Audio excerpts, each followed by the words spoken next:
and you're going to be drawing, obviously you're going to need something to draw on. So any kind of paper, if you have, you obviously need some kind of a pencil with an eraser. You're going to need something to color with. You can use crayons, chalk pastels, oil pastels,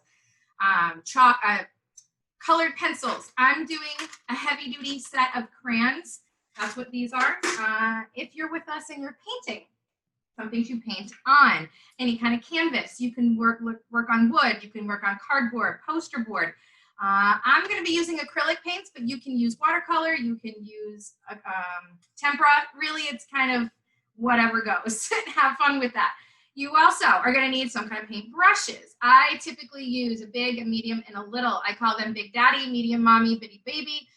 And can you tell I teach kids too? Anyway, so the big one is about a 1-inch flat. This one here is a medium, kind of a rounded tip. And then I have a small baby little, it's also a rounded tip to get into the nice little details. So if you're painting, you're also going to need some kind of water. Here, I'll tip this down so you can see my table here. So some kind of cup of water to wash your brushes off with. You're going to need a napkin to dry your brushes off with. You're also going to need some kind of slick surface to mix your paints with. You can use a paper plate. You can use a piece of glass if you want. Just be careful of the edges.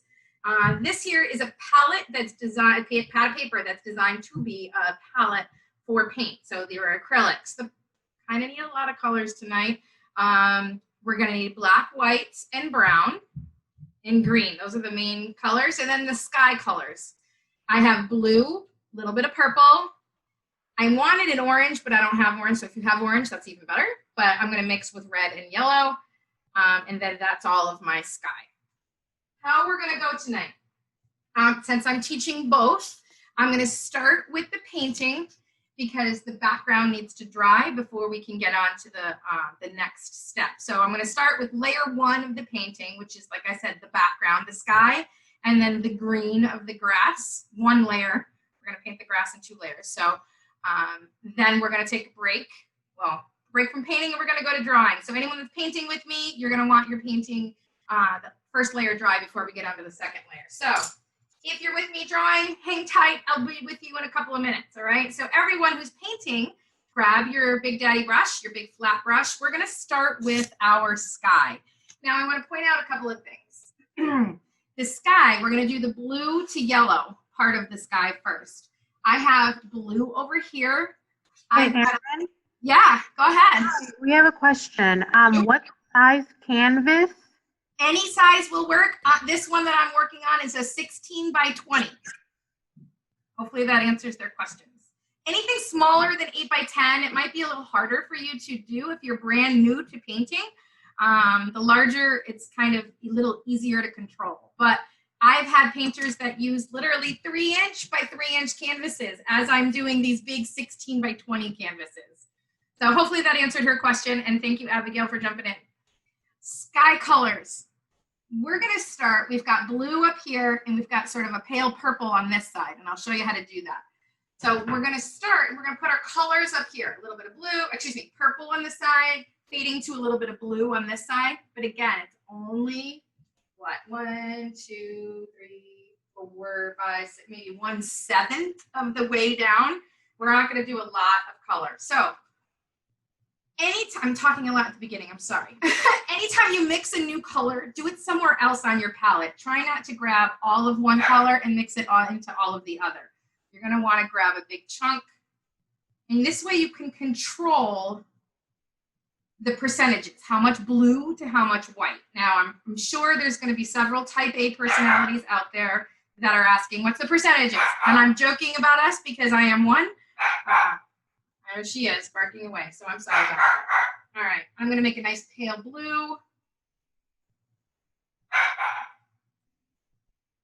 I'm also then going to mix in a little bit of purple here in a second, but the blue is going to be on the left side. I'm going to get some blue color up over here. And there's no wrong way to do this. I will ask you, every time you get to the edge, go around the edge and paint the edge. Okay, so here's a little bit there. I'm going to make it a little darker. Throw in a little bit more of the darker blue.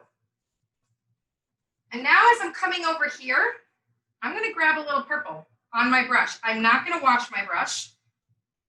And I'm just gonna start to fade in and smudge in some purple. So the blue that I already have on my brush is going to mix with this purple that I just put in here. And I'm gonna go right across. So now it fades, as you can see, from a bluish sky to a kind of a blue-purple sky. If you want it to be a little bit more purple, like I do, I'm gonna add even some more purple up here. And go around your edges.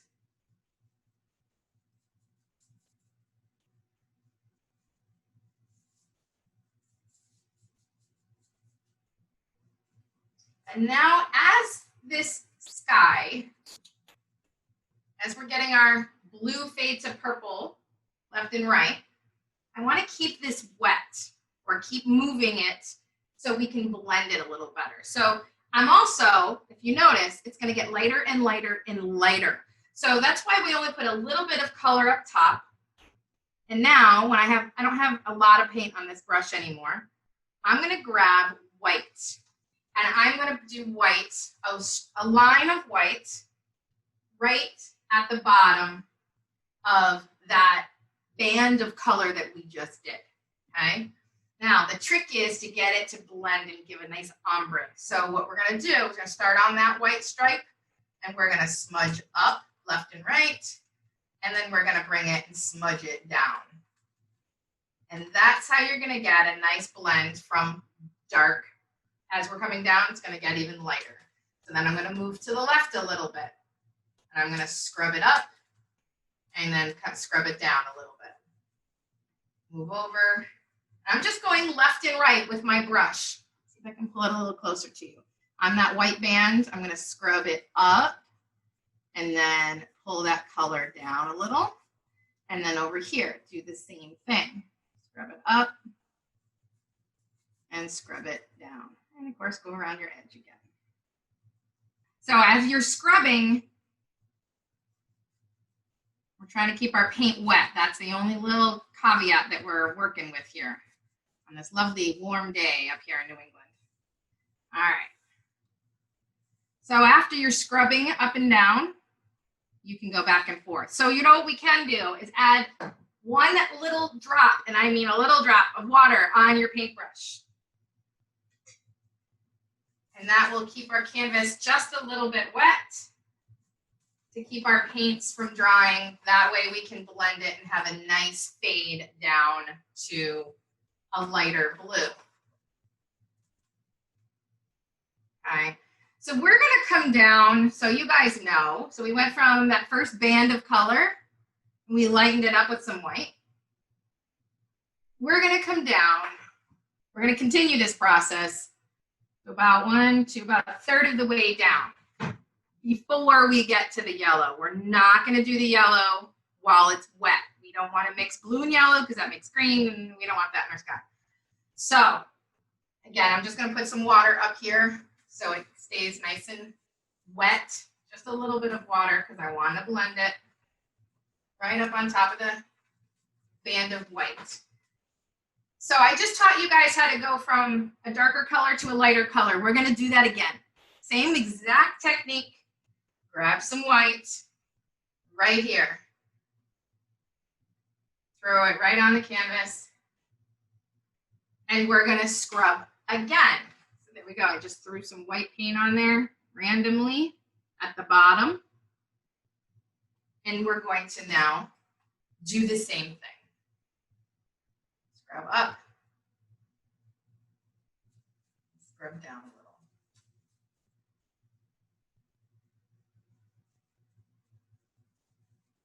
If this happens, it means that dried a little bit. That's okay because it kind of looks like clouds. We can work that into our clouds. So don't be too stressed about that. We're going to scrub up.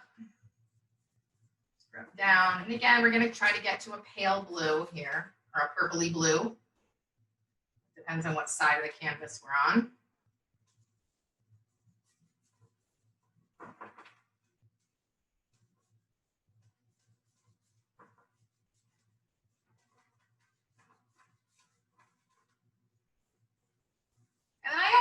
kind of finish it off by going left and right, really long brush strokes to help sort of blend all the colors together.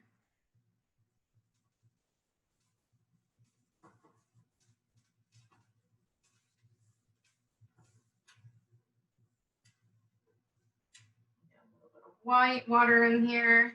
Try and get this to blend a little bit better. There we go. It also extends the paint just a little bit. But we got to be careful. If you use too much water, it turns pretty drippy, more like a watercolor kind of drip. So you don't want to use too much.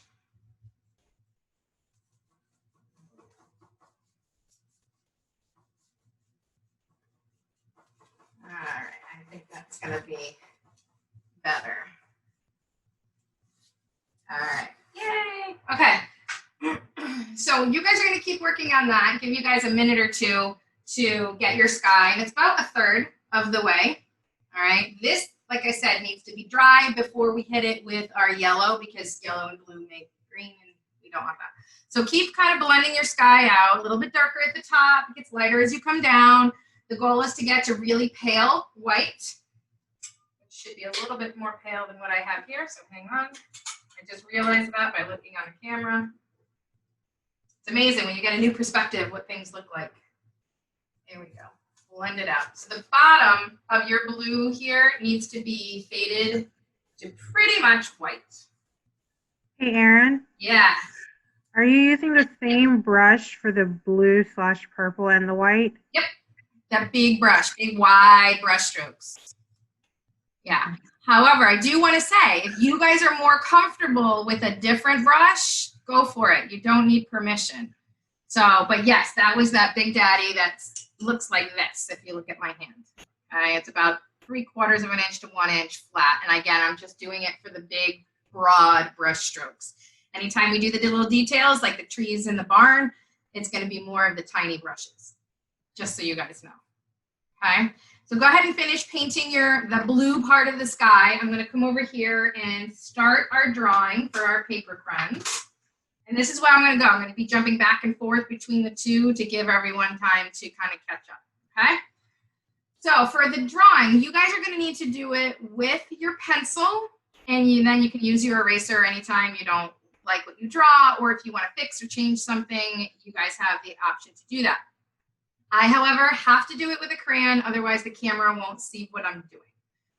All right, so we're going to draw the outline of all of the things that are in our painting. So I'm going to start about 1/3 of the way down on the left-hand side, right around here. Right, 1, 2, yeah, what about there? And I'm going to do a big kind of a swooping hill, right? Horse barn hill. And it kind of swoops down. So go ahead and do that sort of a line. Trying to get everything in the camera angle here. Sorry, there we go. Okay. Now we're going to draw in the spacing we're going to have some trees over here. So I'm just going to sort of very irregularly, these trees are irregular at the top, have sort of an area right over here that's going to be the trees in the background on the other hill behind it. We'll come back in and I'll show you how to color these really cool in a few minutes. But for now, we're just going to draw all of our things. This barn looks kind of tiny because it's not really a barn, believe it or not. It's a run-in, it's a shed. As I was painting it, I'm like, that looks really small. But then I looked at the photograph and it really is kind of that small. I'll show you the photograph, guys. There's the photograph.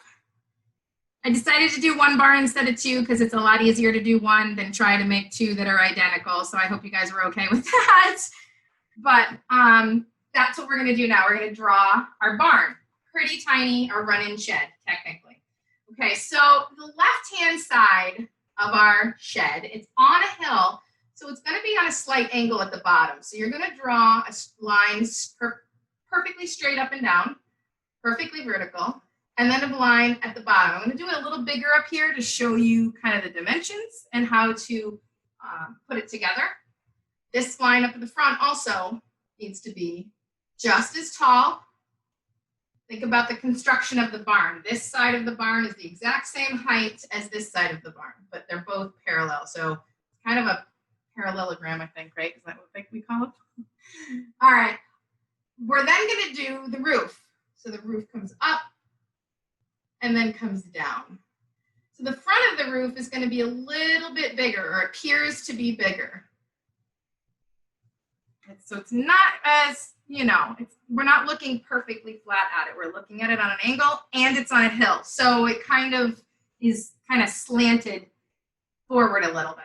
Okay, so the front, we're going to do a rectangle. And the front goes straight across the bottom, straight across the top, and then this line is parallel with this line. All right, and if you guys want to practice drawing with me first and then doing it over here, or you guys are doing with pencil so you can erase it, that's fine, you can do that too.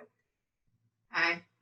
Now, the line of the roof up here is also parallel to this line. That's very, very important.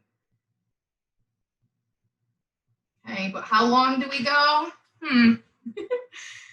How long we go is the same, because we're going to do a line that is parallel to this line. If you remember thinking about the construction of the building, so another parallelogram up here. I hope that's what it's called. All right, I'm pretty sure. Okay, so 3 lines, 1, 2, 3, are all parallel at the ground, at the roof line, and at the ridge line of the roof. They're all parallel. Then the side of the barn, the wall of the barn over here is parallel to the wall of the barn here, parallel to the wall of the barn there, which is also parallel to the column in the middle. Okay, so that is what we're going to draw, pretty small, right up and in here. Okay, so I'm going to do it for you here. Hopefully you guys have already had this. And hopefully my painters have kind of watched too. I'll do it again for you. Parallel to that one, parallel to the front, and then it has a wall between. Actually, it needs to be a little bit more centered. There we go. Okay? All right. So now we've got a couple of trees to draw, and then I'm going to jump back over here to the painting. Actually, you know what? I'm going to do the painting first, and I'll come back and do the trees with you. And I'll show you how to color all of it. All right. So my painters, this should be dry.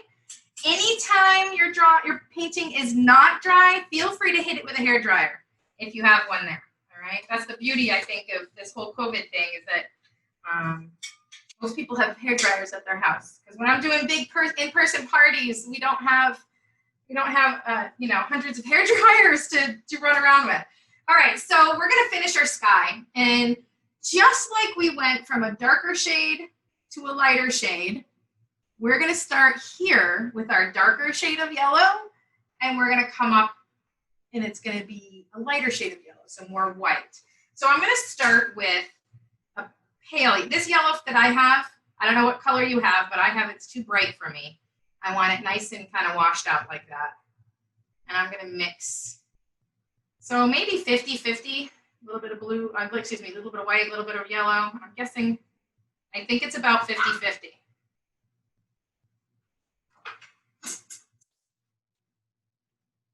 Paintbrush, I just dropped it. Hang on. All right, so I'm going to start right about there, just a little bit below my blue sky. And again, just a little. And I'm only putting in a little bit of yellow. Remember, we're going to immediately start lightening it up. Don't forget to go around your edges. So as soon as you have your yellow down, we want to keep it wet. And we're going to add some white. Remember? Line of white right above it. And we're going to blend it right in. So kind of scrub down and scrub up. And it's going to get to a pale, pale yellow in our sky, which is what we want. And then hopefully transition nicely, visually, into the blue. And over here, our mountain, our hill is going to be up a little higher, so we don't really have to fuss too much over here. This is the focal point right here, right in the middle. where the yellow kind of blends right up to the blue sky.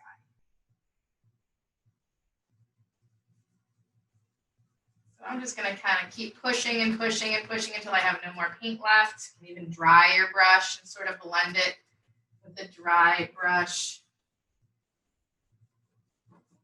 If you need to add another layer of white to get your yellow to blend up into the blue, you can. That's not a problem. And that should fairly be it for the sky, okay? Until we do our beautiful pink and orange clouds. So that is going to be the next step. So I want you guys, I have a funny feeling you're still working on your yellow.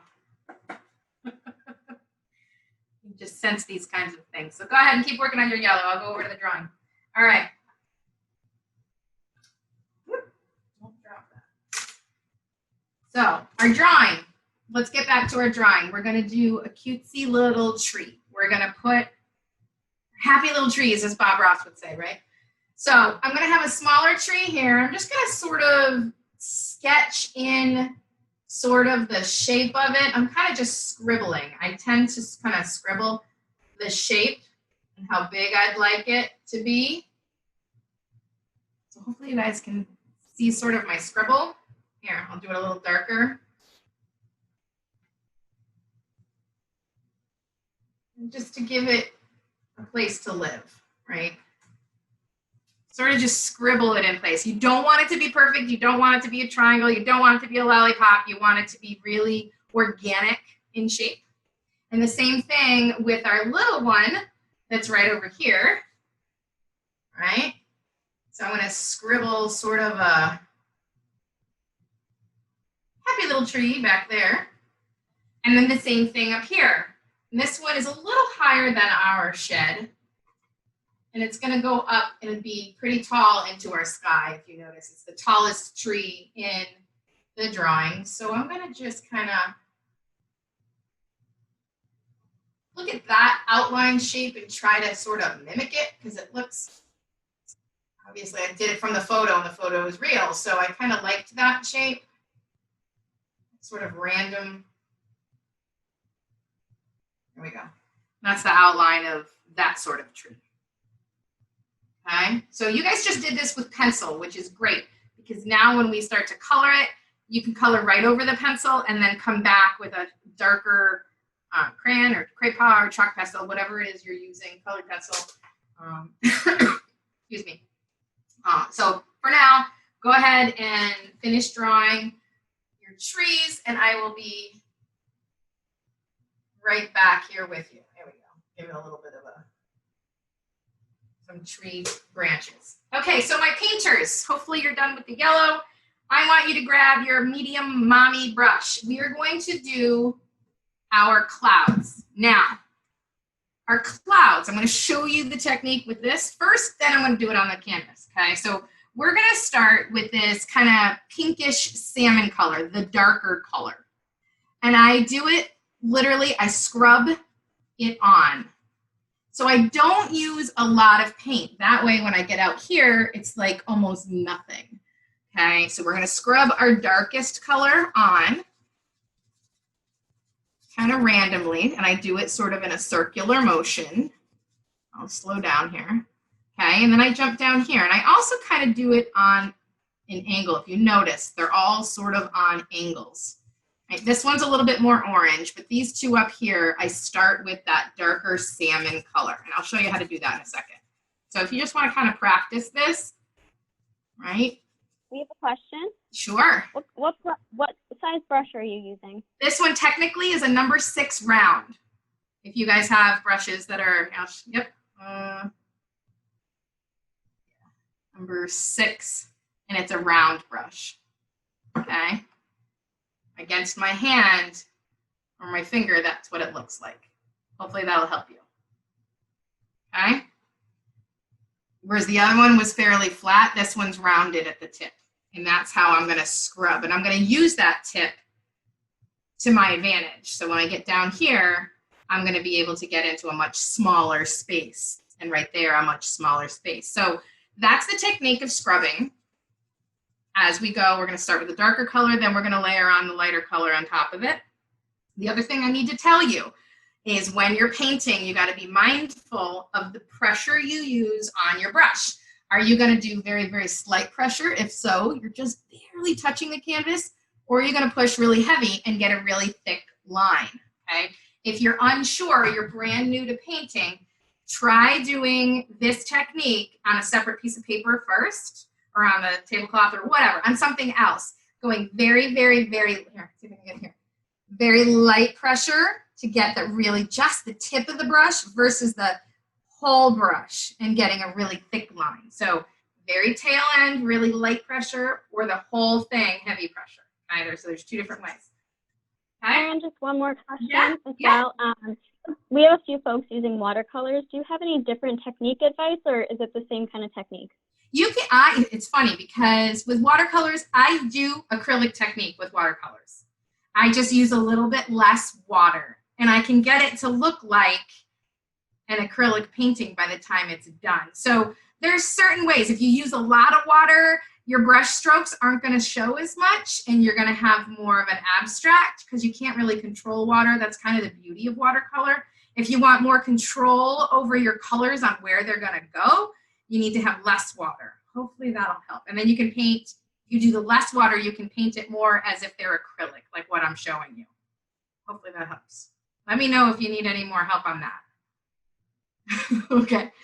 All right. So let's make the darkest color of our cloud, which really is a pale pink, salmon, darker salmon color. So I'm going to grab an ever so little bit of red. Red is really, really strong. Okay. That's probably even too much. And a big chunk of yellow. Okay. So you're going to, my percentages for my type A is really like 98% yellow, 95 to 98% yellow. And then like 2 to 5% red, not even. Okay. So we're going to make an orange over here. And even that to me is kind of dark. I want it. Let's see here. We'll know for sure when I add the white. So let's add some white in here. We'll see what color this is. Yeah, this is my orange color that I wanted. Perfect orange. So that's that cloud right here. That's this color. So maybe I'll start with that. That's what I just made. Okay. Make it a little brighter. A little bit more yellow over here to see if I can make it a little brighter. All right. So we're going to start with that lowest cloud over here, because we're going after we do the sky and the clouds, then we're going to do our landscape like in front of it. Okay. So I'm going to start right over here, very little pressure, and I'm kind of scrubbing left and right. Like I'll scrub to the left, then I'll scrub to the right as I'm kind of going up on an angle. And I like to, in this instance, I like to pull my brush, sort of, if that makes sense. So I'm not over here painting. I'm over here scrubbing up, scrubbing down, pushing it a little bit, very little pressure, very, very little pressure, okay? And this is this cloud right here. All right, and I'm going at a slight angle up into the right. And because it's very, very little pressure, you can kind of see it kind of disappearing. That makes sense? There's almost no paint over here. And so now I'm pushing, scrubbing very lightly and pushing sort of down into the left. Now, clouds, these in particular, have a pretty fine point on either end. So make sure that when you're scribbling, it's literally a scribble, right and left kind of a scribble. You're scribbling to a point. And if you notice, I'm using almost all the paint on the tip of my brush. I'm going to have another little cloud over here. Very little paint, scrub, scrub. I'm going to have this one go a little over here.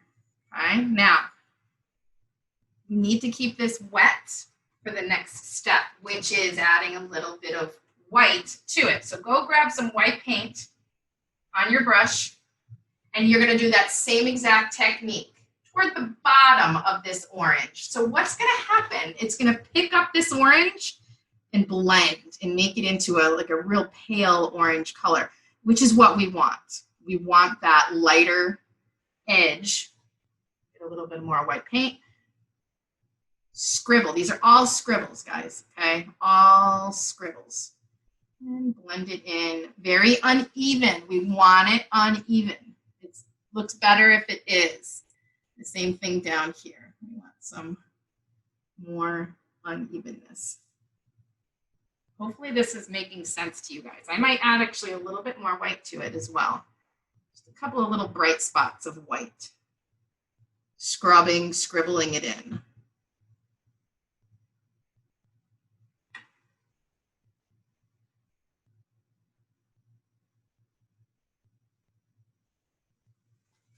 And if for some reason it looks funny and you want to blend it, you can absolutely go back and grab, I'll show you, go back and grab that color and come back in and kind of scrub in some more of that orangey kind of peachy color. Right, there it is. And you just kind of work it back and forth, scrubbing away. So you have several different shades, lights, darks of this cloud color. And then white, okay? So that is what it looks like close up, which is a real hot mess. Okay? So one thing that I want to tell you guys, you're sitting 12 inches from your canvas. You're never going to be this close ever again. You are going to be seeing it from across the room because it's going to be hanging on your walls, not in your trash can. I'm just kidding. So if you're seeing it from like down the hallway or across the room, you're at least 20, 25 feet away. So what you need to do is get a new perspective. Here, I'll get out of my way, sorry. You need a new perspective. Two ways you can do it. One, step away by 20 feet. Or two, take a picture with your smartphone and it'll shrink it down so much that you'll go, oh, and you'll see it in a new way. So I don't know if you guys remember when I was painting the blue sky, the blue part of the sky, I painted it, but I didn't see what was going on until I said I saw it in the camera, because the camera is shrinking it down at least what? To me, my picture looks that big on my camera, which in reality, it's not. It's what, 1, 2, 5, 6 times bigger. So I'm getting a new perspective on my painting by looking at the camera. I want you guys to do the same thing. Okay, so anytime, like especially with this step, because right now you're scrubbing in and you're scribbling in orange on a blue sky and you're like, what? Take a picture from far away and you'll go, oh, now I get it. Okay, so it'll look totally different from you. All right, so just like we did that, we're gonna do it again. This time we're gonna do it with more of a pinky kind of a color. So let's make a pink and add a little orange to the pink. So now that we have our orange, where's my brush? Oh, it's right here. Okay, so do me a favor. Go ahead and wash your brush, proper way to wash it. Put it in the cup and paint the bottom of the cup. Unless you have watercolor, then you can just swish your paintbrush. But with acrylics or tempera, you need to really push the paint out of the bristles and try to wipe as much water off as you can, and then go to your napkin and dry it. The watercolor, you can usually just swish it and it'll come out just fine. I can't wait to see the watercolor paintings. That'll be fun. Anyway, so pink. Again, big, huge chunk of white. Put it right there. And just a wee little bit. Now check this out. I have, I don't know, less than 5% red in this big chunk of white. And it gets really dark really fast. Although that's more of my pale color. So I want it a little darker. I'm going to add just a teeny tiny bit more, not even a lot. There we go. And this pink is too much of a nursery pink to me. So I'm going to add in just a hair of yellow to kind of tone it down and make it more sky pink, more like a salmon kind of color. Looks more natural. Red's so strong, you need a fair bit of, I don't even think that's dark enough. Nope, I need some more red in there. Okay, working on it, working on it. Here we go. So you're gonna want red, yellow, and white, mostly red, okay? Or I should say mostly white, but a dark shade of pink that has some yellow tones in it. There we go, okay? That's a better,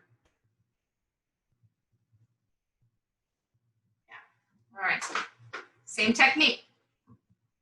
I'm gonna start up here this time. And I'm going, oh, it's even too dark, or too light, hang on. I'm adding even more red, believe it or not, because I want it darker. A little more yellow. There we go, much better. Okay, and I'm scrubbing, same exact way. Just using a light pressure on the tip of my brush. That way out here, I can fade to nothing. Scrub to the left, scrub to the right. Scribble, scribble. Hey, Erin, could you go over how to do the cloud color again? Yeah, so I started with white, big chunk of white, because red is so strong. So 95% white, and I did about 5% red. But with this paint, this color red that I have, it's too nursery pink for me. I wanted it more, I don't know if you can see this. Let's see, there we go. I wanted, that's not really nursery pink. I wanted it more, just a slight bit of orange in there. So I added a wee little bit of yellow, because I don't have orange. I don't know why. I just don't. I make it every time. So white, 95% white, 5% red. You might add more red as you go if you want to darken it down. And then you're gonna, and once you have that combination, I think I put in maybe, so if you have that, I put in another, so if you do 5% red, 10% yellow, then like 85% white, ballpark-ish. Hopefully that'll work. It's kind of like cooking. It's like flavor to taste, right? So how much garlic did the chef put in? As much as it tasted good, kind of thing. It's hard to explain, and I'm trying to get that. And again, it depends on the paints that you're using. If you have a really cool looking red that you like, just as is with red and white, then do that. Use that shade. Okay? So scrub in there with that darker salmon kind of pink. And now I'm gonna add in that orange, this orange here at the bottom of it. There's my orangey kind of in spots, right? Very little, very light pressure. And sort of still on an angle up and to the right. Okay, so there's the darker pink. Can you guys see that? There we go. So I did the salmon pink, more pink up there, and then more orange. This orange that we had down here, I added that to the bottom. Okay.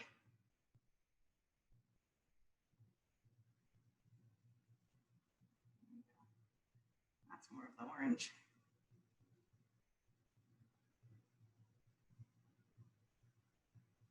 Very light pressure. You don't need a lot at all. And then you're going to grab a little bit of white, just like we did here. So just a little bit of white while that orange is still wet. That way you're blending and making a hot mess, if you're noticing. Right? Big bunch of scribbles. The messier, the better. That's kind of the fun part of the clouds. You kind of just wax in, wax off, right? Like the Karate Kid. I'm dating myself now. Emily, you probably don't even know that original movie that we grew up with. I'm just kidding, busting on you. All right, so scrub very lightly, right? Very light pressure. Maybe I'll get a little light up here too.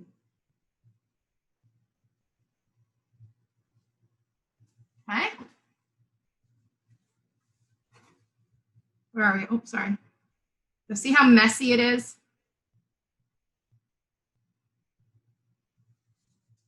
Then from far away, it gives that illusion of a cloud. And then we're gonna just do one more. This one, however, has 1, 2, 3, 4 little, like fingers, I guess, little striations, right? So you start here. You start back again with that dark pink color, that dark salmon color that you made. I'm going to start way over here, very tiny, more of a point. Scribble, scribble, scrub, scrub, very light pressure as I come around. And I'm still sort of going up and to the right with that. Not as red as I want. There we go. I'm just adding a smidge of red back into it. Pink, I mean, that darker pink, because I want it a little more pinky. My color didn't come out right the first time. And while that's wet,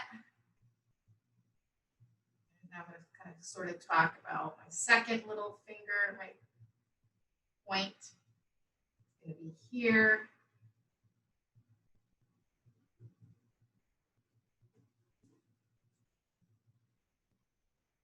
And then, like I said, well, these are wet, right? I'm only going to do 2 at a time because I want to keep it wet. We're going to go and do that orange, this color, which I'm going to have to make more of, it looks like. There we go.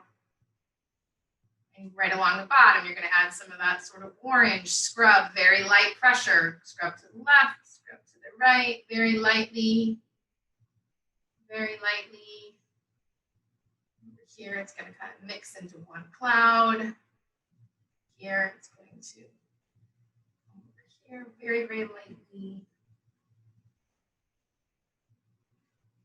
Maybe on this painting, I won't have 4. We'll just have 3. We'll see. Okay. I just did the darker part of my cloud, scrubbing. And now I'm going to add, while it's wet, a little bit of white. And then I'm going to do it one more time for sort of a cloud that's sitting over here. And again, still kind of down on the left and angled up on the right. All right, so it kind of gives this sort of effect with the clouds in the sky. All right, now while this is wet, I'm going to scrub in some white at the bottom.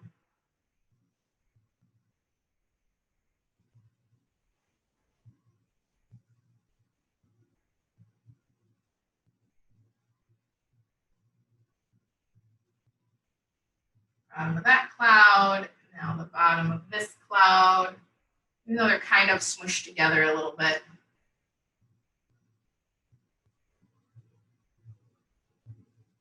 Again, the trick on this is the pressure you use on your brush, really, really, really lightly, okay?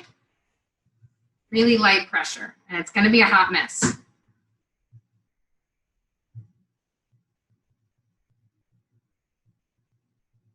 Okay. I'm just gonna repeat that one more time for this cloud that kind of disappears over there. And instead of having 1, 2, 3, 4 little fingers like on that one, I think I'm only gonna have enough room to do that last one. So again, start with your darkest color. Me, it's that kind of darker reddish, sort of salmon kind of color that I made there. And it might touch that cloud a little bit.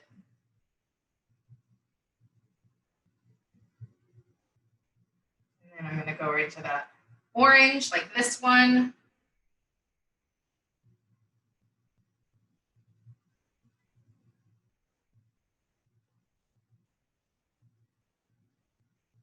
And then the white.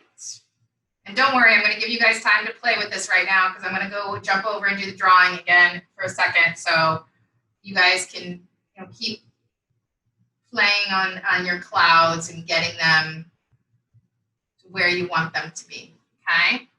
So just kind of play around with that. You have the techniques.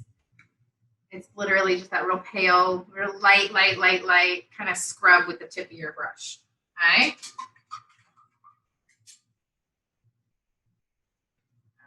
And you're going to wash your brush really good when you're done and put it to the side. So, my friends who are drawing with us, all right, 2 things that you always want to keep in mind when you're coloring, no matter what you're coloring with.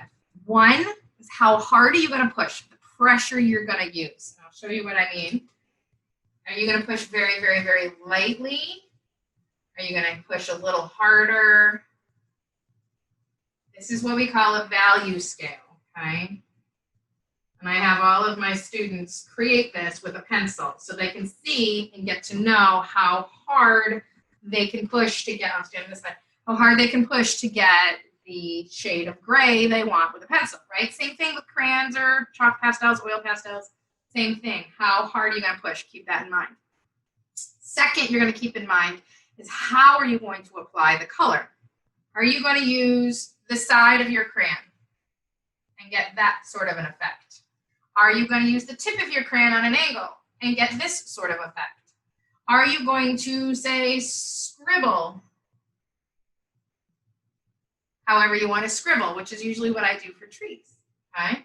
Are you going to go straight up and down like a zigzag, or are you going to go just in the upward motion like grass? All right, so whatever you choose, nothing is wrong. You just got to be mindful, okay, what am I going to use and how am I going to do it? Whatever you choose to do, let's say for your tree or your sky, whatever section you're working in, just be consistent. That will take your drawings and your coloring, even if you're coloring in a coloring book, up to the next level. Okay, so like our sky, I would do the edge of our crayon. The grass, I'm going to do the edge of our crayon first, and then I'm going to put details into it like grass at the bottom, lines flicking in the upward direction, right? Trees, I'm probably going to do more scribbles, heavy and light as I go to get it to make it look sort of see-through, right? Heavy in some areas, light in others. So see what I mean? Keep in mind those two different things. How hard are you going to push? And how are you going to apply the color? All right, so now let's do our sky. I'm going to do very lightly first. I want to get rid of the white. I'm going to do my blue sky with my crayon. I'm going to do just the side of my crayon right now. And I'm going to do blue over here, very pale. And I'm going to get lighter and lighter as I go until I fade to nothingness because I want to get yellow down there, right? So I'm just going to put a little bit of blue like over here. And I'm going to have it fade to sort of a purpley color over here. My crayon is not cooperating with me right now. Okay. Okay. Just a little purple. And then I'm going to do the yellow at the bottom. And the yellow at the bottom, I'm going to do a little heavier pressure because I want it to be, it's sunrise, right? So I want it to be a little brighter. And then it fades off into the blue. So it kind of has a nice fade from blue, yellow to a pale blue to a slightly darker blue. I'll darken the sky down in a little bit. First thing I want to do is my clouds. So I'm going to take with my crayons, I'm going to take my white and do my clouds with white first, then add some color on top of them. Okay, so same thing, scribble sort of right and left as I go and get it. So I'm doing this technique pretty heavy right now to get my cloud point over there, and then it's going to be a big chunk over here. And I'm going to, like I said, I'm going to add in colors in a little bit, okay? Maybe I'm going to have, this one goes behind the tree. It's down, that's a big chunk here. Maybe it's going to get a little bigger. So I'm scribbling kind of in a round circle to the left, round circle to the right.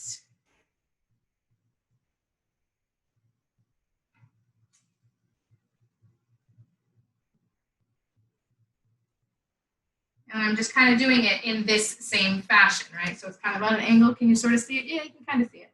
Good. I know it's kind of hard to see white on the camera sometimes. But I'm just kind of scribbling in. You've been watching, hopefully, the painting come along. So it's the same thing. And then we'll have this one right here, this orangey looking cloud right here, right? Now what you can do is add in very lightly some pink to the tops of our clouds. And the cool thing with these crayons or with chalk pastels or oil pastels, you might work it a little bit with colored pencils, is that once you get a little color on there, you can go back and add your white on top and scribble it and scrub it into place. Okay, I'll show you. And it kind of blends it in. I put a little bit more pink up here. Again, I'm still scrumble, actually, that's a term, which is kind of what I'm doing, but scribbling. Pink along the top. I'm going to do maybe a little bit of orange in here. Putting some color down first.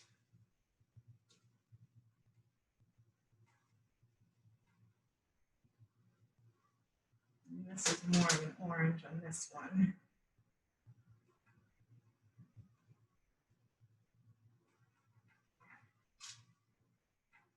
And I'm going to kind of push it all together and blend it all together with my crayon. And again, it's the same exact technique as over here that we're doing over here. I'll see if I can show this to you on camera. Hopefully it'll show up. So I scribbled on the white first, right? Like this big white chunk of scribble here. Okay, and then I added in a little bit of the pink and then the yellow, or excuse me, orange. And then I used my white crayon on top of it to scribble and blend it in. This one here, I did not scribble in yet. I'll show you what this looks like if I can get it. Right, scribbling to the right, scribbling to the left. And it's kind of blending it in to make the cloud, give it a pinkish hue, right? See the difference?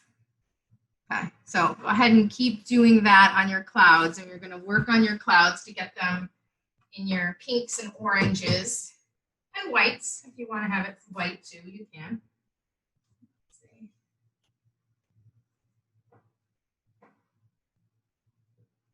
You can go back and do another heavier coat of crayons color to make your clouds stand out and be even more colorful if you wanted to. Okay, so I'm not going to spend a boatload of time doing this.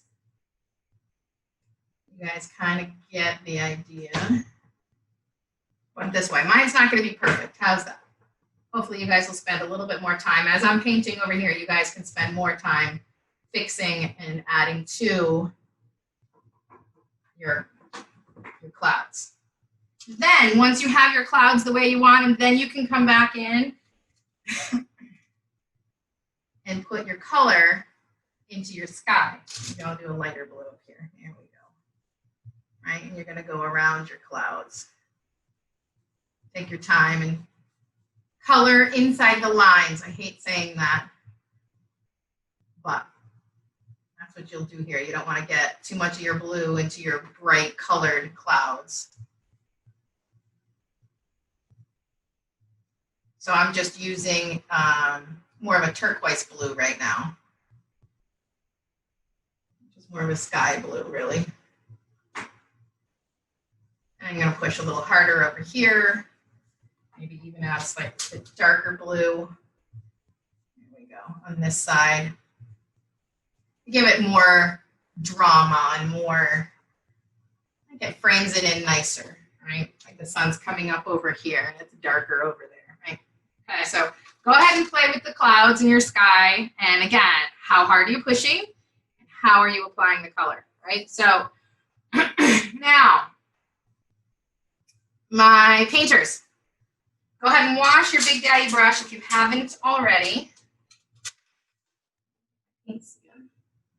And we are going to paint our hill, horse barn hill, right? All right. I used to love walking around there. I miss UConn. Okay. So we're going to make my green. I don't like it. It's too Crayola, if you will, for me. So I always like to add in brown to make my green more army green-ish, which is more of a realistic green in nature. All right. OD green, right? Is what they call it. Olive drab. There we go. So I'm going to get that kind of darker green with the brown, right? And I'm going to come down, or come over, I should say, to about a third quarter. Hey, Erin, what brush are you using? Oh yeah, I'm sorry, Big Daddy. That's the one I just washed. So Big Daddy brush, again, because we're going to be doing real big sweeping colors, so we want the bigger brush so it's not, doesn't take us forever. And we'll get the nice kind of swooping feeling of the hill. Okay, so about a third of the way down, maybe a little less than a third, I'm going to draw a line. Oops, got too much paint on it.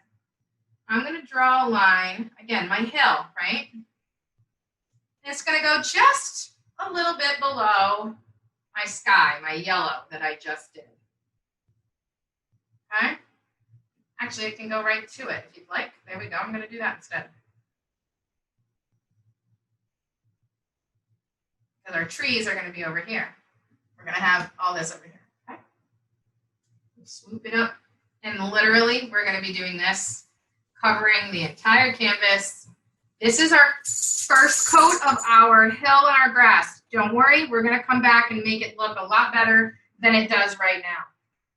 Okay? Trust me. I know this looks yucky right now because you can kind of still sort of see through the green. But our goal right now is to get rid of the white canvas. So coat it with a nice army green.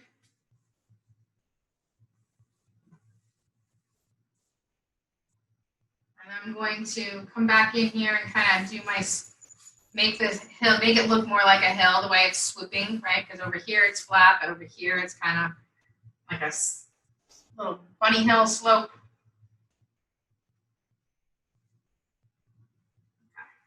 So just get this coated, doesn't matter how. We don't want it to be really, really thick with paint at this point.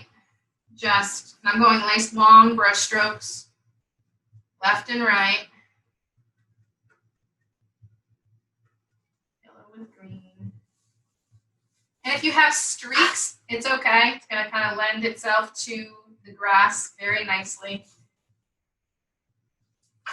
And I make my green toward the bottom a little more green. I make it darker, a little darker up top and a little lighter at the bottom, believe it or not. On this step, that's what I'll do. But you don't have to be a perfectionist here. And it is going to look ugly. It's okay. Trust the process. So really long brush strokes, left and right.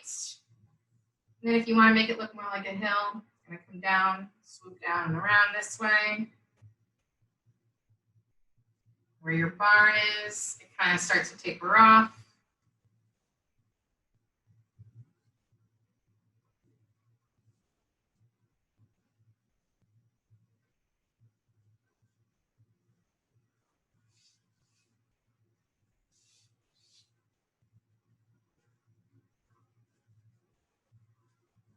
So over here, I'm kind of on an angle. Here, I'm kind of quite a backwards J, but sort of. And then here I start straight to the right, dip down, and then over to the left, or over, start on the left, go to the right, dip down as I kind of go that way, right? So that's kind of like a hill, if you can picture it that way.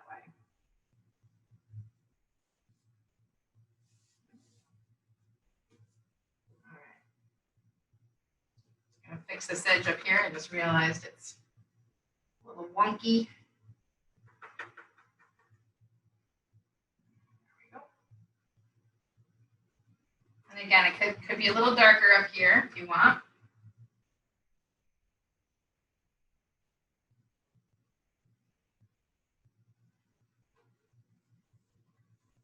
Yeah. And then you're gonna wash your daddy brush again when you're done. Don't forget, paint your sides. You're also going to paint the bottom. But for now, that's pretty much our base coat, believe it or not. Well, our sky is done.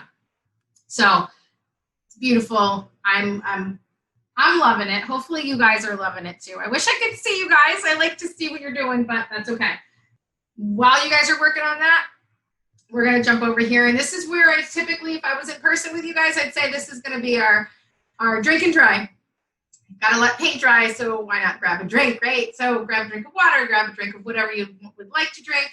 I'm drinking juice at the moment. But yeah, finish painting that, and then it has to dry before we get on to our next step. So I want you guys to hit it with a hair dryer, and once I'm done drawing this here, we can take like a 5 or 10 minute break to give you guys enough time to go get the hair dryer, dry your canvas.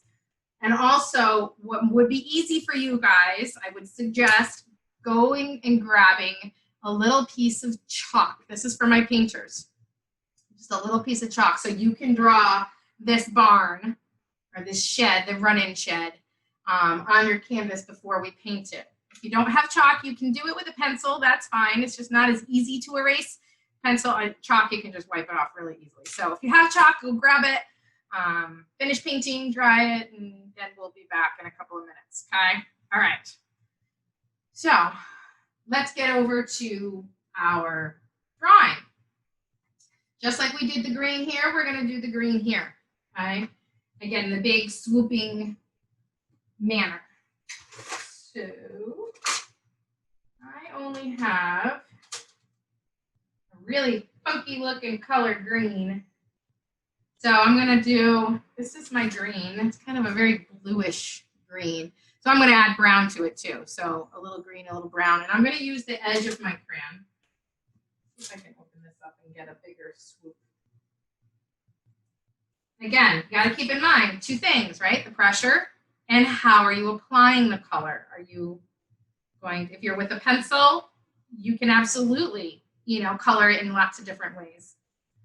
You can scribble it up and down, side to side. You can do the scribbling in the circular fashion. Okay, so I got a bigger piece of green here. Just going to condition it so it's not so sharp from the factory. Okay, so I'm going to go in big swooping. And I know my trees are going to be green later, so I'm just going to color right over those here. Try to avoid my run-in shed. And so this here, I'm just kind of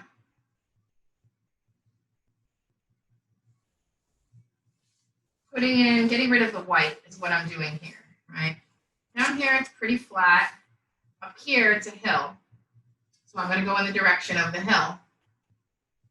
This direction here is kind of in the same direction as this line right here. So the hill, that's the hill. That's the angle of the hill at that point, right? So we can kind of copy that, come down, and then flatten out down here. Up the hill.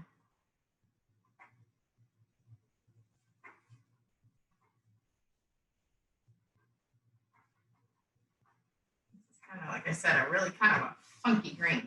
I'm not liking it too much.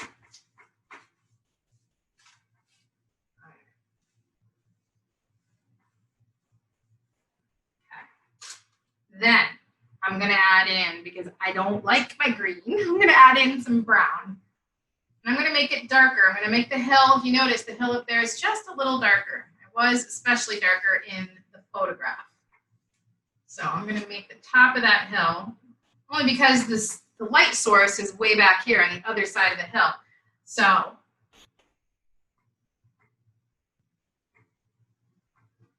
going to go back and forth between my green and my brown, making it look like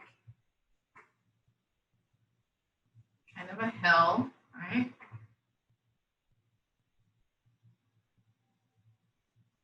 By the direction that we're coloring it in.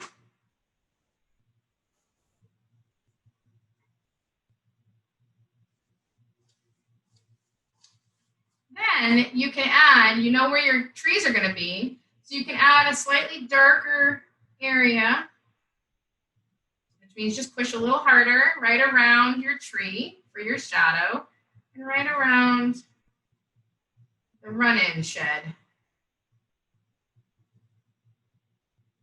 The darkest part of any shadow is right where it touches the ground.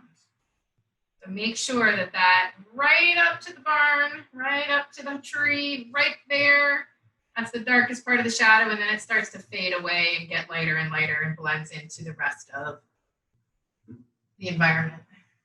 Okay. This here, this is a little darker around here. You can also add in a little bit of yellow if you'd like into like the grassy areas. Give it a little, this one's better. Just a little variation in your grass if you wanted. And this is where I'm also going to do this technique of putting in grass. So I'm going to flick up once I get this nice and dark. And then actually, before I do the flicks, I'm going to do, as I get toward the bottom, I'm going to start doing a little kind of scribbling, sort of, to give it a slightly different texture for the grass down here. A little bit different than the hill. And I'm also going to add in a little yellow. Okay, so I have the big, long, swooping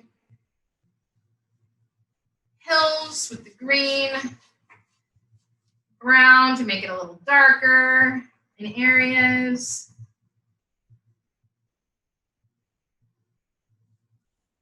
And then down here, I'm going to kind of give it a slightly different texture, like I said, by scribbling a little bit. Still using the side of the crayon, but I'm scribbling it.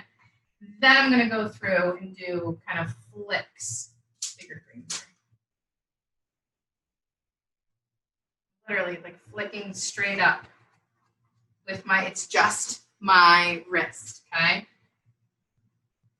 And I'm going to go a little taller over here, and it's going to kind of fade to nothing over here. I just wanted to give a little bit, actually easier for me to do it this way. It kind of gets a little smaller over here. So it's like we're on a hillside almost. And you can add in some brown grass a little bit. I'm going to add in a little bit of brown. I'm going to add in a little bit of yellow.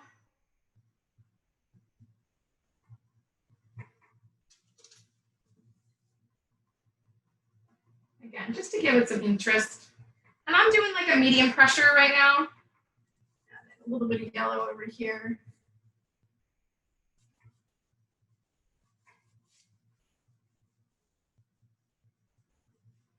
Make it a little more interesting.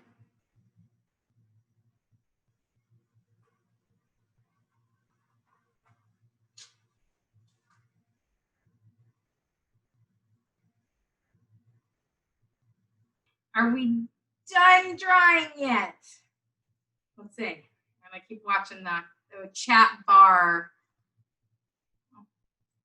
A question. I get paintbrush marks when I use the large brush. Okay, so paintbrush marks is when you are starting on the canvas and stopping on the canvas. What you really want to do is start way off here, do a nice long brush stroke, and end over here. Okay, that's how you don't get the paintbrush marks. Now, if you're seeing brush strokes, right? The streaks, that's normal. But if you're seeing where you start and stop your brush, like there's a little one right there. Hang on, I can't see, there's a thing in my way. There we go. So right here, if that's kind of what you're talking about, that's where I started my brush. And then I did that. I should have started here and gone all the way through. Hopefully that answers your question. Okay, so for the painted grass, were we supposed to just use one color or some mix in with the green? I used a mixture because I hate my green. That's something personal that I've always hated this shade of green from this particular paint company. This green, I used green and brown with it because I don't like my shade of green. I wanted it to be more of an army green. So hopefully that answered your question. Any recommendations for blending pastels, especially blue in the yellow sky? So you're going to come blue down, yellow up, and you're not going to really blend them at all because, again, blue and yellow make green. Okay, so if you can, erase where they're overlapped, and then blending, it's all on how hard you push, if that makes sense. Okay, which brush, Paula? I'm going to be using the Mommy brush right now for this part back here. All right, so hopefully the chalk pastels question. You can also, it's how hard you push on them. So start on a separate piece of paper, kind of push them together sort of on top of each other. And then you can use your finger to blend it, or you can use white to kind of smudge them together. You got to kind of play with it. Depends on the brand, on how well they blend together or not. Okay, sorry, mommy brush. It is a medium number 6 round brush. That's what it looks like. Sorry, Pamela. All right. Okay. Does that make sense? Okay. So it's not the big flat, big brush, or it's not a little teeny tiny detail brush. It's one in the middle. All right. So with this, I'm going to do a brownish black. Okay. It's a slightly different color than the tree. The tree is straight black. This is going to be brown with black mixed into it. Okay. So you can mix that up, grab a little black into the brown. My brown is not dark enough for me. If you have a really dark brown that works, go for it. Start really, really, really tiny. Again, use the very, very, very tip of the brush. We're going to start, because it's going to have sort of a V in here, or a letter U, right? So the hill comes down, and then the trees kind of come up a little bit. Does that make sense, right? So all I'm doing is the very, very tip of my brush. I'm going to do sort of a tree line, random dots of where I want my section of trees to be. I think it also continues to swoop down from here. So I do this Erin, up here. Yes, ma'am. before you do that, if the green in someone's hill is too dark, what do they do? Let it dry and then paint over it with a lighter green. Okay. Okay. All right. So you might have to just paint in layers. And if the green is still too see-through, you might have to add a little white to it, but then that changes the color completely and it makes it more pastel. So again, it depends on the paints that you have. I don't know why she's barking. I apologize for that. But yeah, just let it dry and we're going to come back. We're going to be painting over it anyway. If you notice, you don't really see my brush strokes. Look at the difference between, here, hang on. Here we go. This swoop, these brush strokes, you see all that? And that. This is what this looks like underneath. So this is the first layer. This is the second layer. So if there's too dark of a section, don't worry about it. We're going to end up painting over it anyway. All right.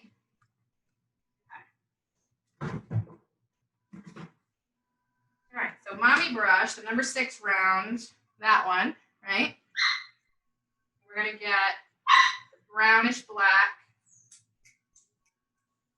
You're going to dot your tree line really randomly, very, very, very light pressure to get this very thin line. And then I'm going to continue this swoop to make it look like this tree line, or this hill, excuse me, continues. So my hill continues that way. Okay.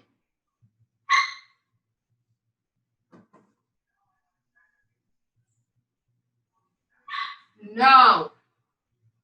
Sorry, guys. Trees over here. And then I'm literally just going to dot this whole thing with that dark brown color. I'm just going to color it in, all right?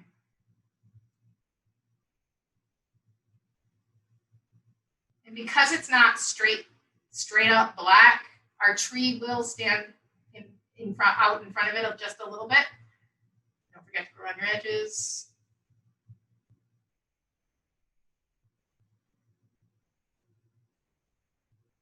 Ooh, the puppy must be learning. She listened to me. Yay.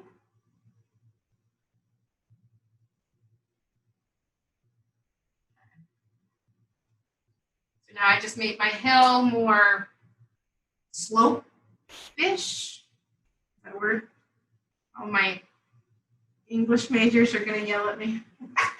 More of a slope, right? There we go. Give our hill more of a slope.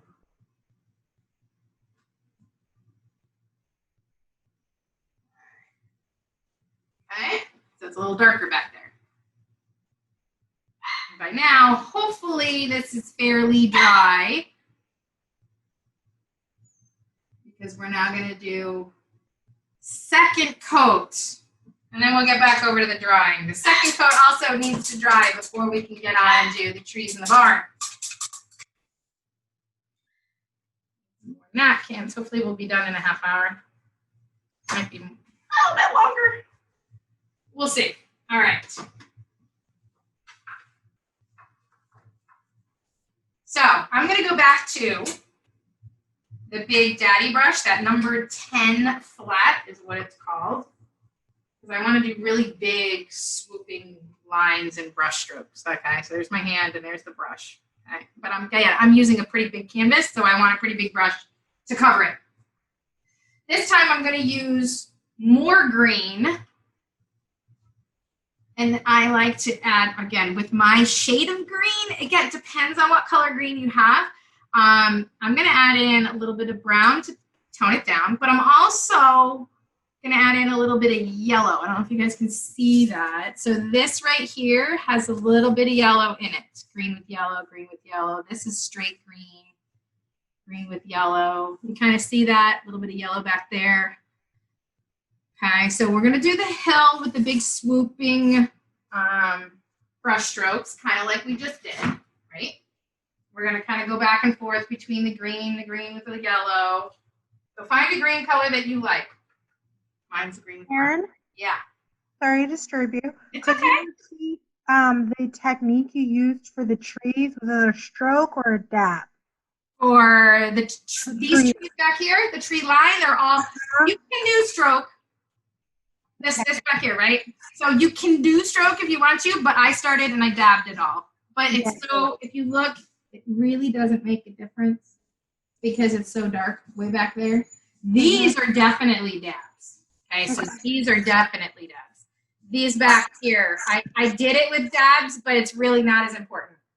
Okay. You get it covered. Okay. Raina, trying to get on my counter. The little booger, she gets up on the counter. She's 10 pounds. And she knows how to jump on the counter. So, what was I just saying about her being good? Yeah, no. Hey, Raina! Come here. Okay, so I'm going to start with my green that I like. Again, has a little brown in it for me. Start up here. And just give a second coat. And I'm going to try to redefine my hills, right? So down here where the barn is, it's a little flatter where the barn is. So I'm going to try and put that in there. And if you notice, I'm getting kind of streaky by accident, but I like it. So I'm going to leave it. You see that kind of? So I'm just making a thicker coat of green on my hill. Okay, so that's what we're going to do. And then once we get down here, I'll show you a different technique. Still green, but it's a different technique to make it look more like grass. Okay, so let's get our second coat. We don't see the brush strokes. Nice swooping hill. Up, over, down.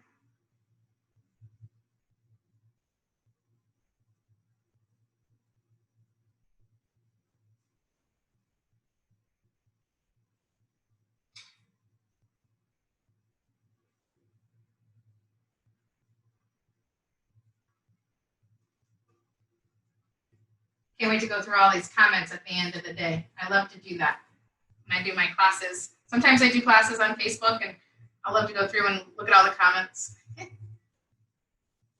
Answer questions after the fact. So I'm easily accessible if you guys ever send your questions over into, the girls at the foundation. I'm welcome. I'm happy to answer any questions you may have on any of this. So definitely send the questions to them. Not that I'm giving you guys homework to do. I'm sorry. I just realized that. But again, if you get really stuck on something, ask and I'm more than happy to help. Should have asked your permission ahead of time. Sorry, girls. I want to make sure my painters are happy. Okay. All right. And this here, we're going to come down.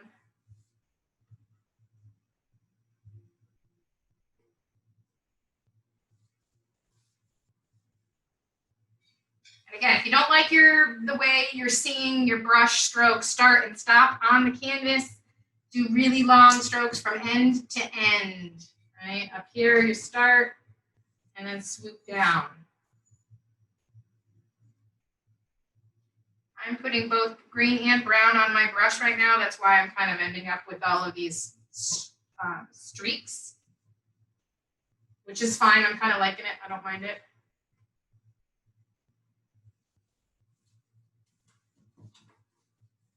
That's how I'm just putting my color down. So we're going to get this down fairly quickly, down into the corner there. And we don't have to wait for this to completely dry. At the bottom, I want to show you something. So I did the really long swooping strokes for our second layer, down and down the hill, swooping down and down here. But then down here, if you look, it looks different. It's not a big swooping motion. These are done like this with the brush. Literally, dot, dot, dot, dot, dot. Okay? So down here, to get rid of my brush strokes, the real long swooping strokes, and make it look more like grass, I'm going to grab my green, and all of this kind of down the bottom, I'm going to just dot with the Big Daddy brush, and sometimes up and into the direction of the streak that I have going on, right? So I have a streak right here. I might go up and streak a little bit with my grass dotting. We're going to come in and after this put in some streaks as well. But for now, I'm going to do some dots just to get rid of that texture. If you like the texture with the swoop, go for it, leave it. The hardest part is to know when to stop. I, however, always like to overcomplicate things, unfortunately. I do it without even realizing it. But nonetheless, this is what I'm doing at this section. And it's only about 1, 2, 3, 4, 5, 6, maybe 1/7 of the way up. It's not that far. And sometimes I turn the brush this way to dot. Sometimes I turn it this way. So some of it's flat, some of it I'll do pointy, right? So that the flat edge of the brush is this way, right? And again, it's just the very bottom, just to kind of interrupt. I'm pretending that we're standing behind, or that we're in a hill, we're sitting on the hill, and the grass is really long around us. So the texture here, what we're seeing right here is grass, right?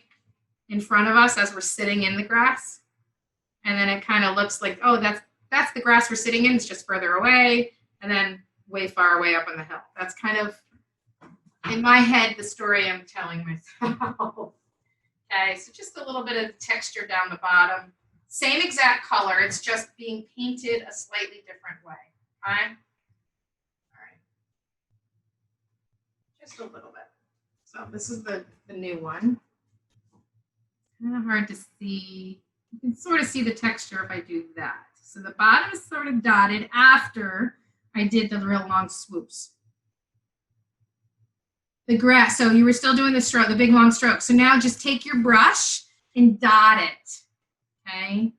Kind of like happy little trees, right? But we're doing happy little grass area. So you're just disrupting the big long swoop to make it more interrupted, I guess. Kind of it'll look better when we do our grass, our long blades of grass in the front of it, okay?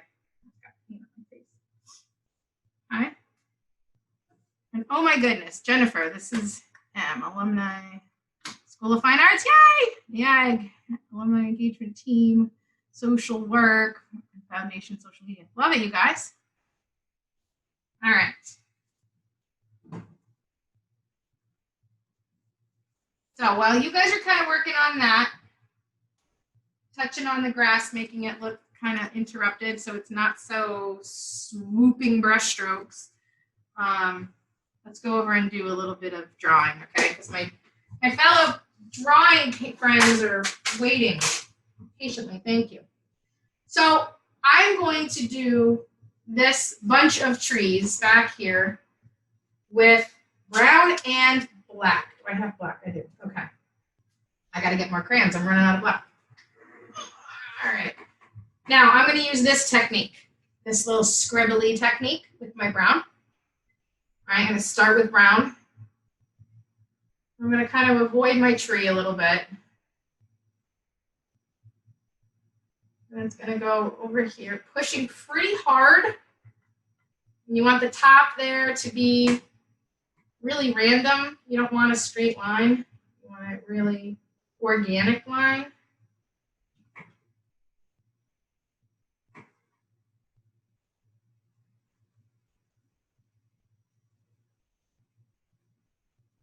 Okay.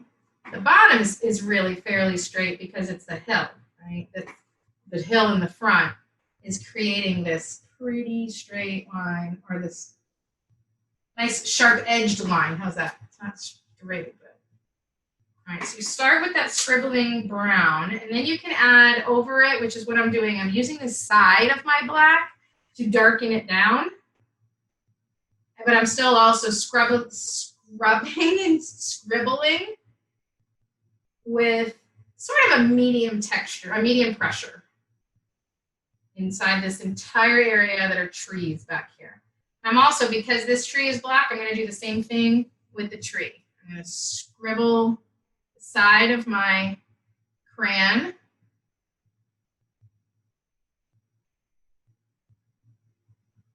And then the tip of my crayon in areas. So first I'm going to get a kind of a nice medium coat of black, right?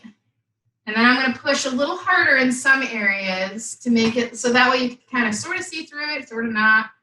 It looks more like trees.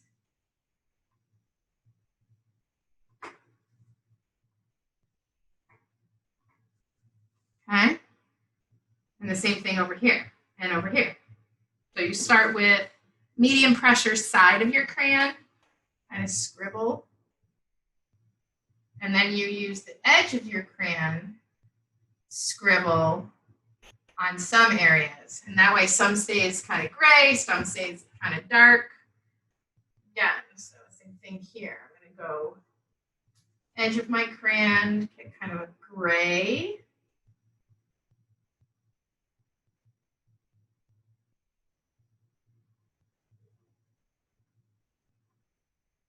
And then the tip of my crayon to get the nice, really dark.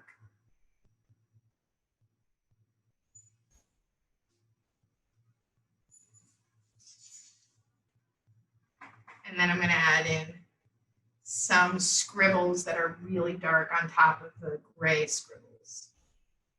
And that way it looks like some of the tree branches, you can kind of see through them. That's the effect that it'll give when you're looking at it from far away.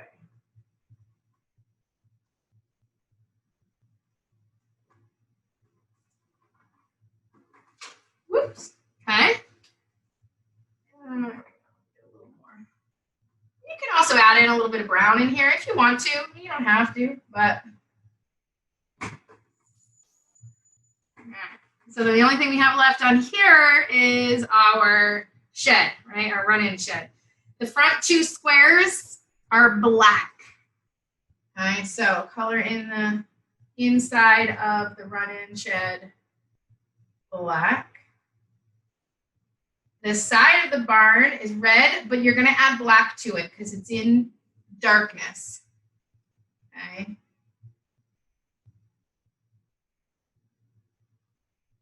So I'm going to put just a haze of black on the side of the shed. And actually, I'm going to put a little bit of black on the top. Just a very, very, very pale pressure, like a little bit of gray on the top. And then I'm going to use red. And because I already put a medium coat of black on the side, this is now going to be a pretty dark red, as is going to be the structured pole in the middle, across the top. Now yours is going to look much better because you're not going to have a blue crayon underneath that you're trying to cover up and make go away. Okay, but that's how you make the side of your barn dark red, adding just a little bit of brown first. And then the roof is, in the picture, it looks red to me, but I'm not going to put heavy pressure of red. I'm going to do a light pressure of red, okay? Medium pressure, so it's more, because it's getting some of the sunlight, okay? That's what it is up there, so it's reflecting some of the sunlight.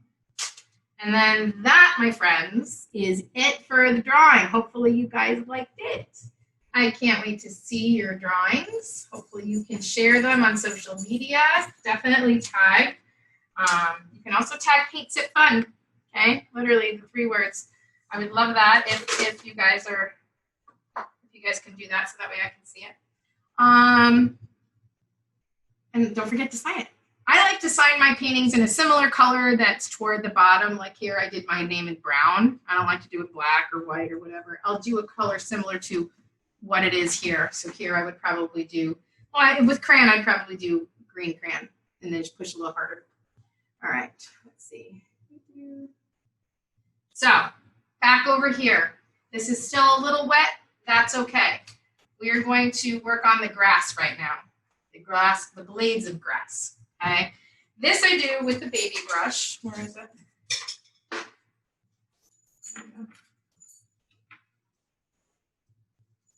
I do green and brown. And maybe I'll even add in a little bit of yellow, but usually it's just green and brown. And my blades are like a flick. Okay, so I'll start at the bottom and I'll flick. Okay, so I put pretty heavy pressure at the bottom. So my brush, the detail brush, okay? So pretty wide at the bottom, but then as I flick my wrist up, what happens is my brush slowly pulls away from the canvas, which then leads to a fine point at the top of my brush stroke. So practice it first somewhere else, and it's all literally in the flick of the wrist, okay? So, and it doesn't have to be a quick flick, just this motion. So it's just my wrist that's moving, okay? So I'm gonna start with a green, and I'm literally just going to, actually I do it with my fingers even. I just go up and down with my fingers, I just realized that. Okay, so as I am just going up, and it's just my fingers going up, flicking in the upward, it makes it have the point at the top. I know it's really kind of hard to see, but that's the way. It's heavy pressure at the beginning, lighter pressure at the end, and that's how I do it. So I keep my hand the same distance away from the canvas. I can see it on the camera there. Okay, so I'll put heavy pressure and then it gets lighter pressure and it comes off the canvas as I'm going up with my finger. And that's kind of the technique and the trick for that. I like to have my grass a little taller in this side, and then it also tapers down to nothing over here. Okay, so these are really short blades of grass, and then it gets a little bit taller as we go. Again, like we're sitting on the hill in the grass.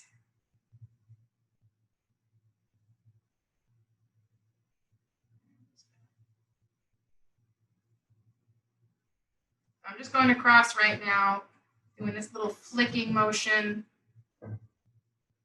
with my hands.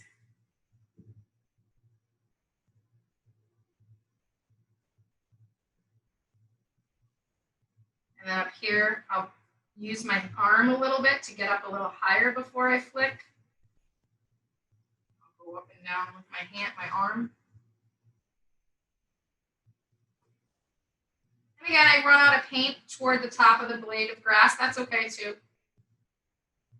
I'm going to add that OD green. That was the green out of the bottle that I'm not crazy about, but I wanted to give a little bit of variety in my grass so it's not all the same color. And now I'm going to add a little bit of brown in my green. So this is a slightly darker green blades.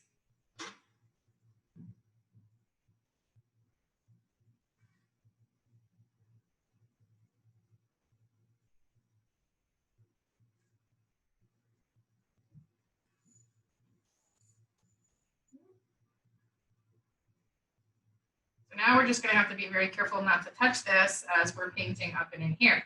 Just realized that, sorry. Oh, silly me. Should have done this last, but oh well.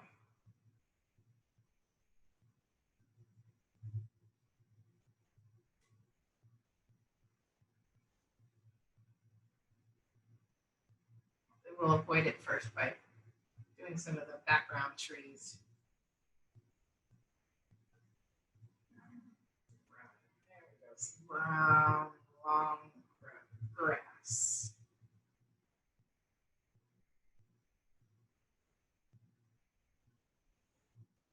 There we go. Okay. I know it's hard to say, so I'm going to kind of show you. There you go.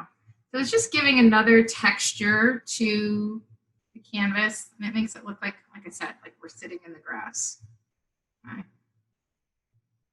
You want it there, but definitely not there at the same time, so it doesn't take away from the rest of the painting. Okay, so you guys can kind of finish that up later too if you're not totally done with it right now. Okay. I don't want to hold everybody up just for those little blades of grass that we can, do easily at the end. All right, so let's do our run-in shed. Okay, I'm going to explain to you guys how to draw it again over here. And I want you to practice it right now. So if you would go ahead and either do it on another piece of paper, or you can either paint it on another piece of paper, or you can draw it on another piece of paper. But I want you to practice it to get the proportions of it correct. Okay, so we've got parallel lines vertically, and then we have parallel lines horizontally. Okay, I know we're doing a little bit of geometry, a little bit of math in art class, but that is the way it goes. All right, so we're going to start with this side of the barn first. We're going to put a perfectly vertical line straight up and down. That's going to be the height of the wall of the barn. Okay, here, why don't I do it on another piece of paper so it's easier for you guys to understand.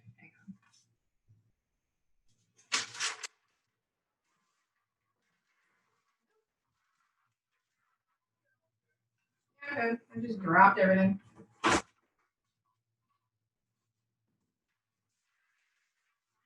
Paint on my painting. Hang on one second. That's the beautiful thing, by the way, with acrylics. If you get it right away, you can wipe it off. Okay, so drawing our barn.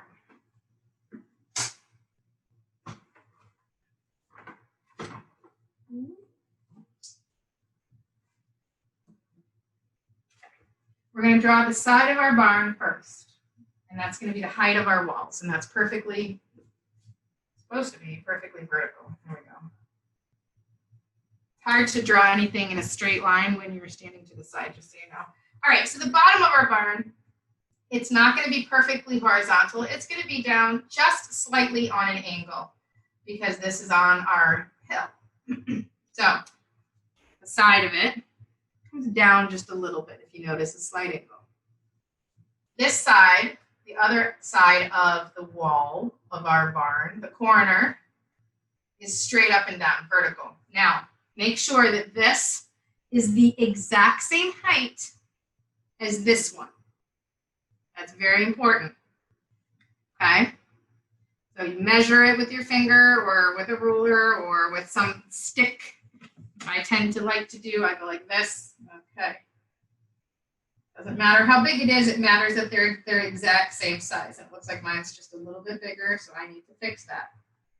This goes up to there. There we go. Okay? All right.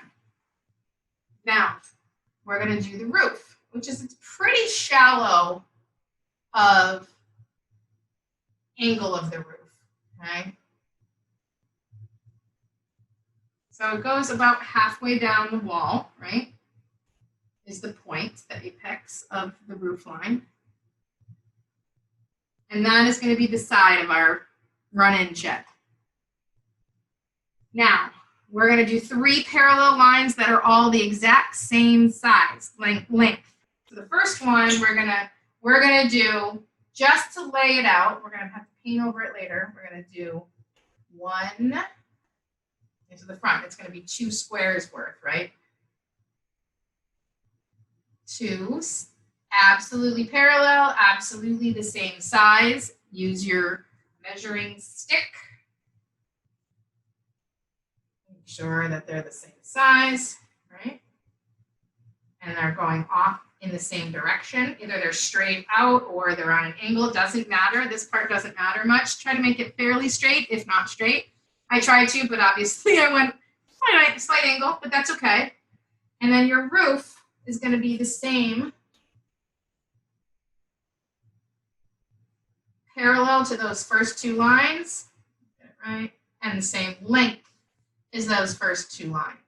All right, so these 3 are all the same exact line, same exact direction, same exact size. Okay? And now we got to finish it off. So the front of this shed, the roof, right, the edge of the roof over here is the exact same size and the exact same angle as the shed roof over here. So you should be able to connect one. If this is the same size and the same angle as this one, you should just be able to connect the 2 together. Okay? Mine apparently aren't because they were off a little bit. And then this line is perfectly straight up and down. Looks like mine were off a little bit. But there you go. Okay? So that's how, why is it still off? Because my angle is off. That's why. Wish I had a pencil, then I can erase it, but you guys will see what I'm talking about in a minute. That looks better. All right, and then halfway down this line, you're going to do a beam, like a big letter T, right? All right, that's the anatomy of the running shed. Now let's do it on the canvas.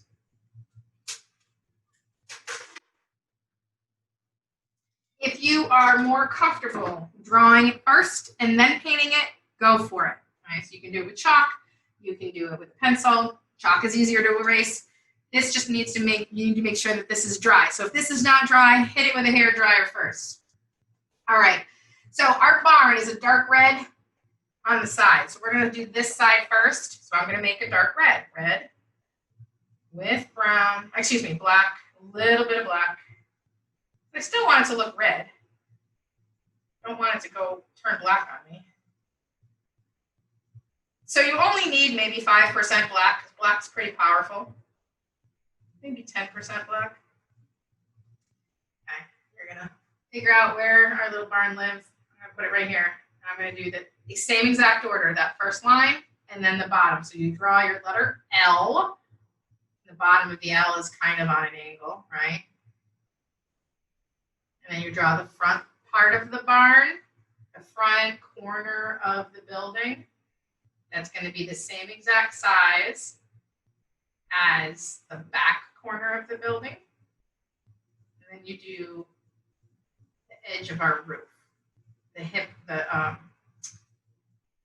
peak, and then come down. Okay? So, there you go.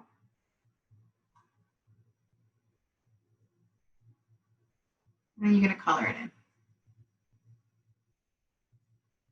You're welcome so much. I'm glad you love to draw. You can draw with me anytime. All right, so what colors are we using? The green and brown, that was for the grass. Yes, we did the green and brown. Sorry, I didn't see that earlier. All right, questions and answers. You can draw first if you'd like to. You can draw it with chalk. I drew it over here, and then you're going to draw it over here, and then kind of color it in. How big should the barn be? All right. How long are the lines for the barn? It all depends on the size of your canvas. Okay. So here we go. I want to show you something. I thought this run-in shed looked tiny. It looked like a really tiny barn, but that's the photo. Look how tiny they are. So really, you can do it if you want to do a big barn. Absolutely, it's your painting. Why not? But as far as the run-in sheds go, they're pretty small. They almost look like little treasure chests, my boyfriend said. which they kind of do. So it's hard to tell you how big to draw it when you're all on different canvas sizes. Question, which color? This color for the barn, I did red with black. Okay. So that's red with black. And I just drew the side of it. Okay. Now I'm going to go ahead and draw and then color, right? But I'm going to draw it with paint right here, the front. So now my bottom edge of my roof and top of my roof are all parallel lines. They're all horizontal to the right, all the same size, all the same direction, right? They're all parallel.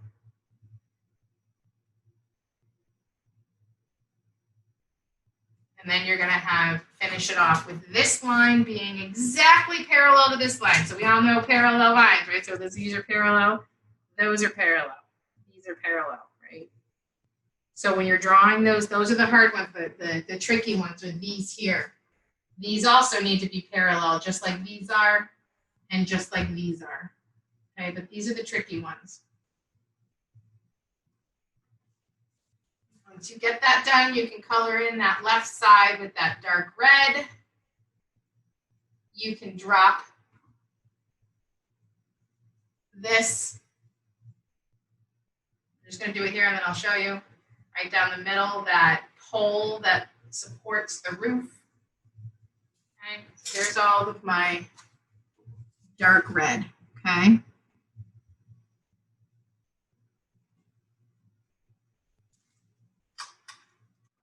Let's see.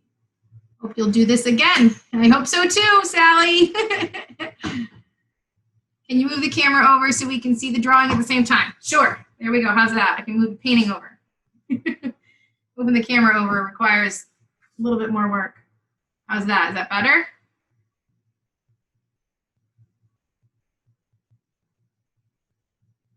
Hopefully that'll work. Hang on.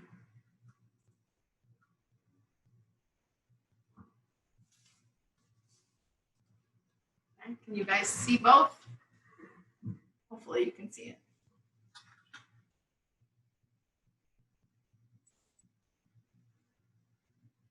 I know this is kind of hard to see. There you go, that's the finished one, okay? So now we're gonna color it. So the side of the barn is the dark red. The two squares in the front, they're black. So you can go ahead and color those in black. And then the roof is, take that dark red, so red with black, and add a little bit of white to it. And it'll lighten it up just enough to give the roof sort of a lighter color. First, I'm going to do black squares in the front and cover up the bottom. Because the bottom of the run-in shed, this here, my black is going to cover this right here. Okay? Because that is really is grass. That's why it's called a run-in shed. So it's got a dirt floor for the animals to just run into if it's raining or whatever.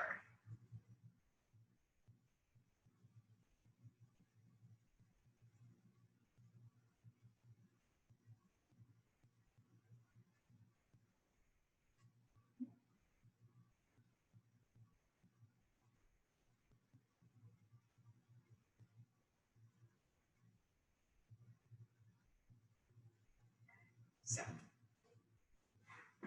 colored the front and the bottom line. I colored that all black.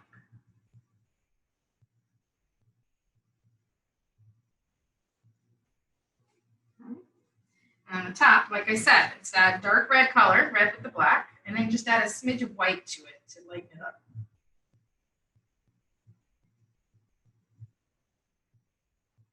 Not a lot, just a little bit.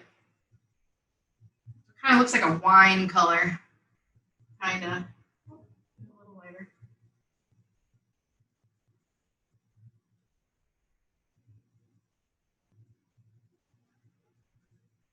Pinkish kind of a color. In the photo, it definitely looked kind of pink. It was Interesting. I wonder what color it is in real life.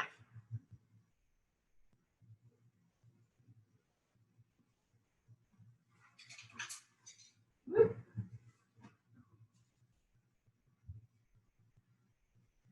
I'm going to straighten up my edge over there that I messed up.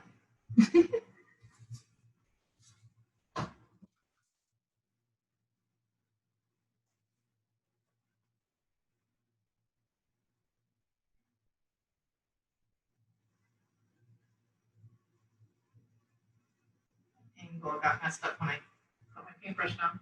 All right. Now we're ready for a couple of trees, and then you guys are done. Believe it or not. A couple more minutes. I'm sorry, we've gone a little longer. Okay. Let's start with that little tiny baby tree back there. All right. And then after we're done with our trees, we'll do our shadows. And then that's it. I just realized that. Okay, so our teeny tiny baby tree up there, I do it all dots, teeny tiny dots with the baby brush. And I do it very lightly. Remember I was talking about pressure, how hard are you gonna push? You push very, very lightly on this one. Okay, so grab some paint, some black paint. You put your paintbrush in the black paint, and then you're gonna wipe off almost all of it. Well, not almost all, but a good chunk of it. You don't want any chunks of paint on this. You just want a little bit of black paint, because you don't want to see chunks of paint. It's all more of what we call a dry brush technique, meaning just that. It's a dry brush, almost no paint. Okay, so I'm going to do one a little bit to the left of my barn. I'm just going to dot around sort of a random tree shape. So it's not a circle, it's not a perfect lollipop, it's not a Christmas tree, it's kind of a random dot. So then I'm going to fill it in with lots of little gray dots. I'll show you this in just a second here. So you want to start, there you go, like that. Very, very, very dry brush. Light, light, light pressure, just the tip of the brush. Just get the outline of your tree a little bit. Some areas get a little darker, that's fine, no big deal. Okay, and this is how we're going to do all of them. So this is a good little practice one back here. Now I'm going to come back in, some more dry brush. So load my brush, unload my brush, so take some of the paint off.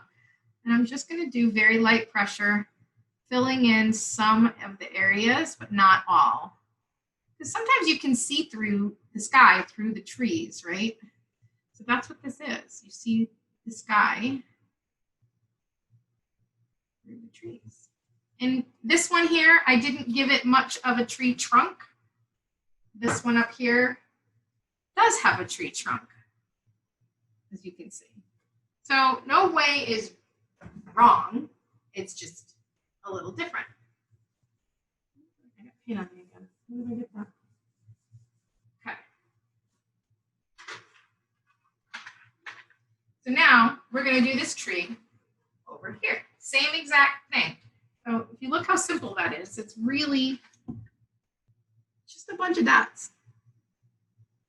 So up close it looks kind of silly, but from far away, it actually looks like a tree. It's kind of funny. Okay? So a little bit more paint, but not too much. Dry it off, or like wipe most of it off. I'm going to dot the shape of my tree over here, just like I did the drawing originally, right? So I'm going to dot sort of, it's going to be the top of my tree, little dots. Too much paint. There we go. I'm using the side of my paintbrush a little bit as it's sort of dried with paint. I'm going to have the bottom of all of my branches be, you're not going to be able to see it, but it's down here in this tree line. I'm going to do the same thing here. Lots of dots. I'm making sure some kind of clump together in areas. And I'm going to put in a couple of little tree branches on this one, but I'm going to do that after I get my dots going. And you can move your paintbrush around in different areas so you don't get the same exact kind of dots. In fact, you don't want the same kind of dots, so definitely rotate your brush around.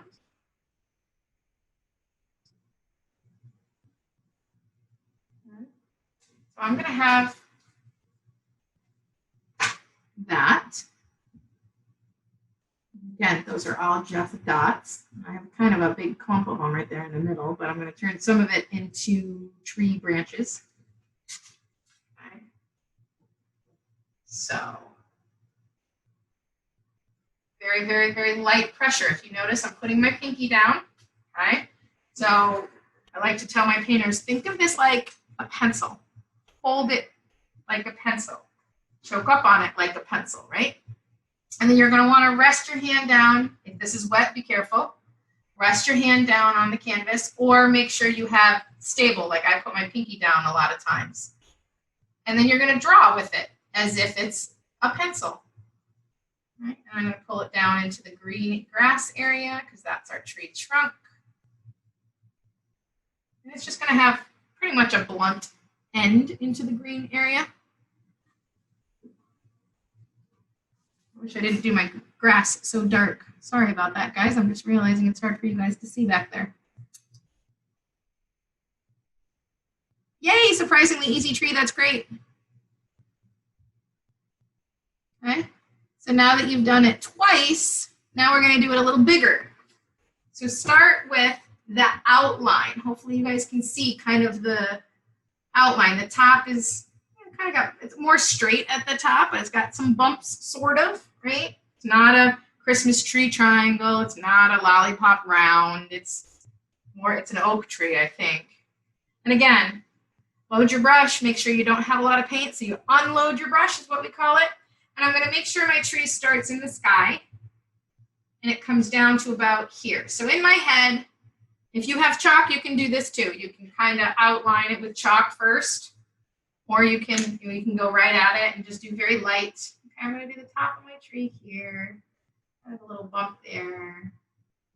Too much paint. I want to get it real dry. Okay, and then the bump there. There's a bump over there. That comes down and has kind of a bump out here. It looks really strange and really random as you're doing it like this, but this is the best way I know how to get a successful looking silhouette of a tree. All right, so very dry brush. We're going to outline sort of where we're going. Okay. This tree might be a little smaller than the other one, but that's all right.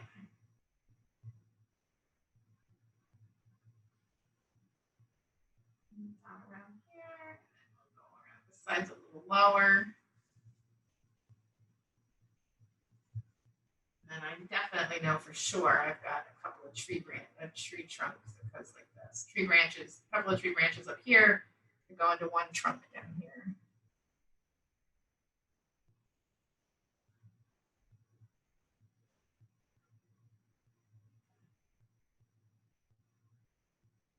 Okay, so that's how I'm going to outline that tree.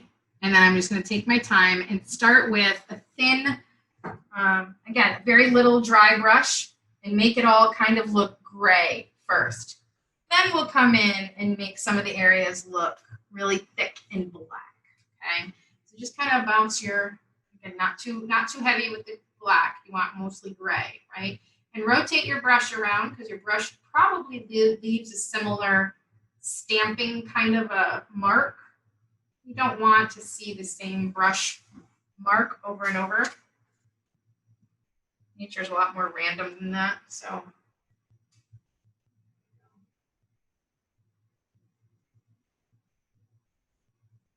And you don't have to stay in the lines exactly. The lines are just sort of a guideline to stay sort of near.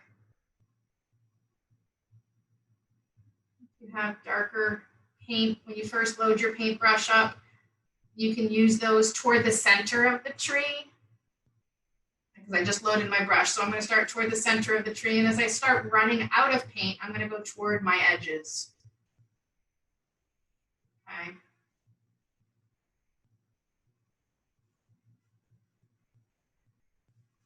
So that's how I started it, and I'm just going to continue doing that. Hopefully you can see that. This lighting was a little better. There we go. I know these colors are dark anyway because it's a morning sky. Okay, so again, just do a nice coat of gray.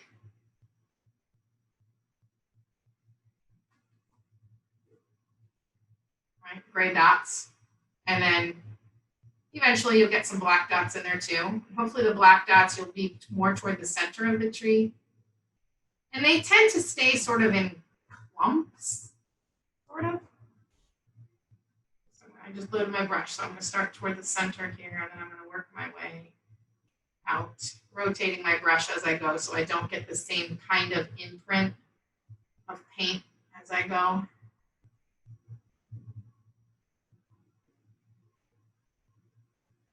Very little paints.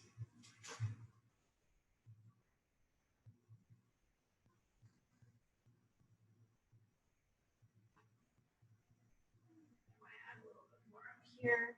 Erin, are you using black or brown? Or Black. Straight up. Yep, straight up black on this one.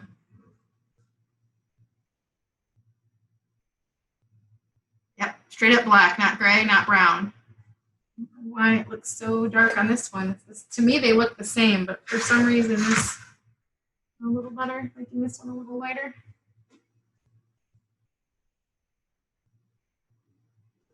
I mean, you can do brown. There's no, reason why you can't. And if you wanted to add a little bit of gray onto the tree trunk, actually, you know what? That's a great question because, Tracy, because the photo, the tree trunk is a little gray now that you mention it. I don't know if you can see that? That tree trunk is a little bit gray. That's funny. But you knew that. So yeah, you can add a little bit of gray to it if you want. That's not what I did there. However, that doesn't mean it's wrong if you want to add gray. Black.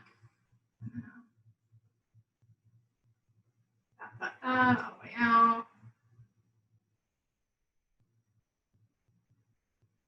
Rotate your brush so you don't get the same impression or the same kind of stamping kind of a effect. You don't want that. You want it all different.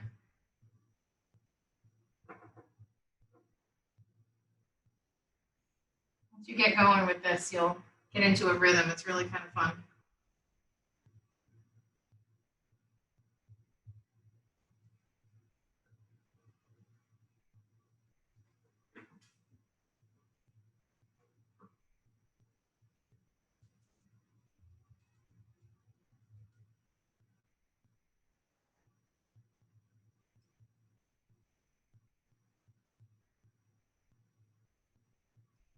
Oops.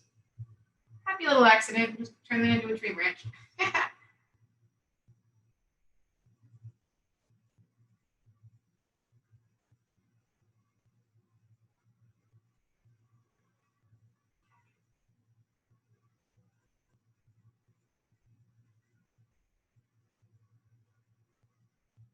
I'm going to make some of these a little darker. Make it look like it's really full of leaves. Because if it's all gray and you're seeing through all of it, it might be more of like a fall day where it doesn't have a lot of leaves. But this, I think, is a summer day or spring at least because the trees are pretty full.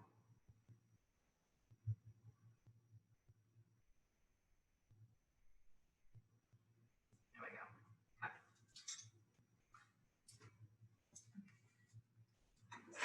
Lamp back before I kill myself. There we go. There you go.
Whoop. Hopefully you guys got that.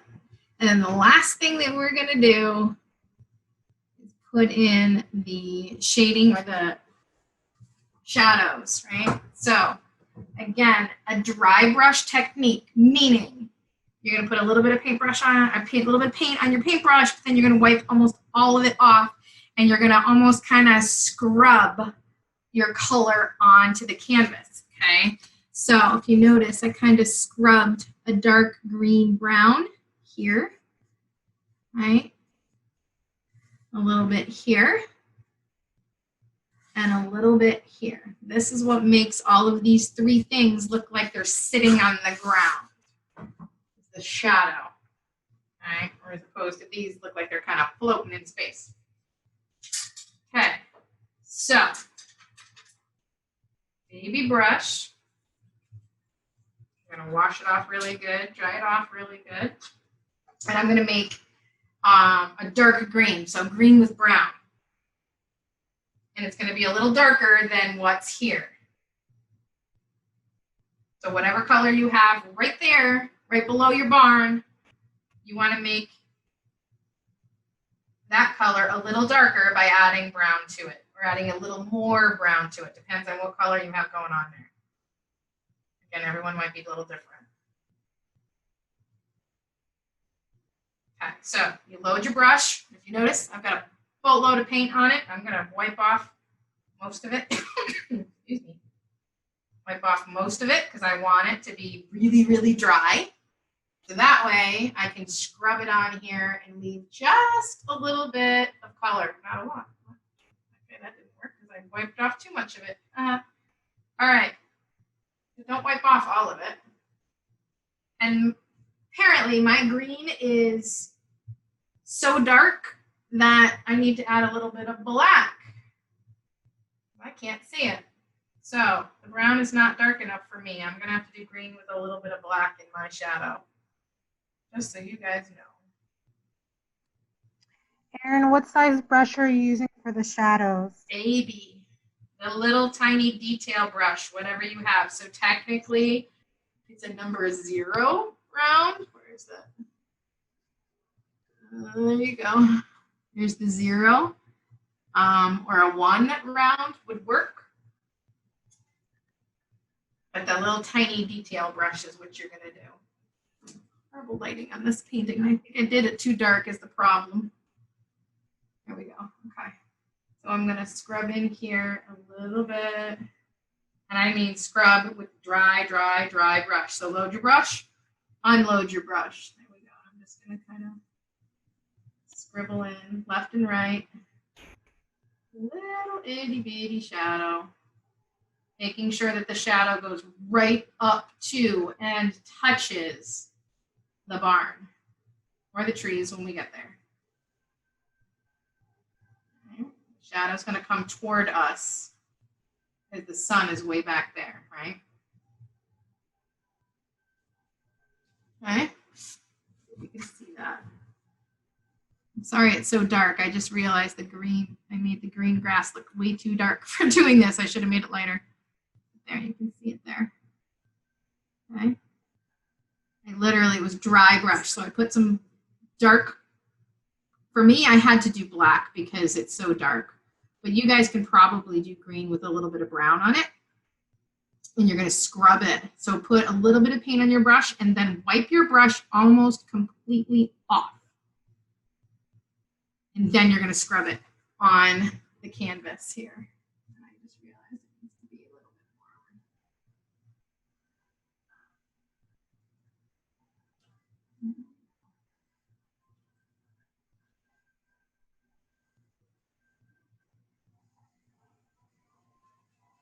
So our shadow is going to come kind of at us, right? If the sun is here, it's casting a shadow that way. We're going to do the same thing here and the same thing here. I'm going to show you the photo so you can see where the shadows really fell. So look at this tree here. It's got a big shadow underneath it, right? And over here, there's a little shadow underneath that one too. Okay. In translation, here, Put a little bit of paint on your brush, wipe almost all of it off, and then you're going to scrub. Scrub a little bit around it.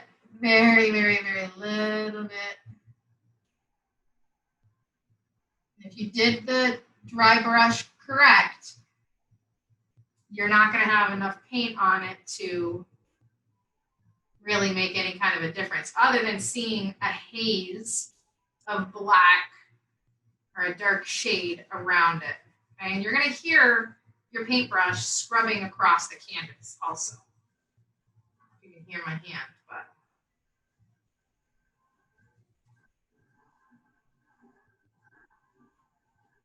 you're going to kind of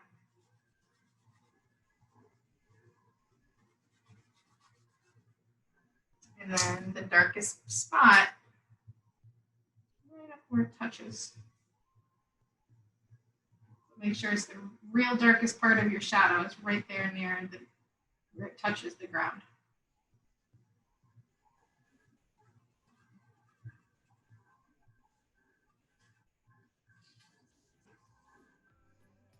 Okay. And then that is it.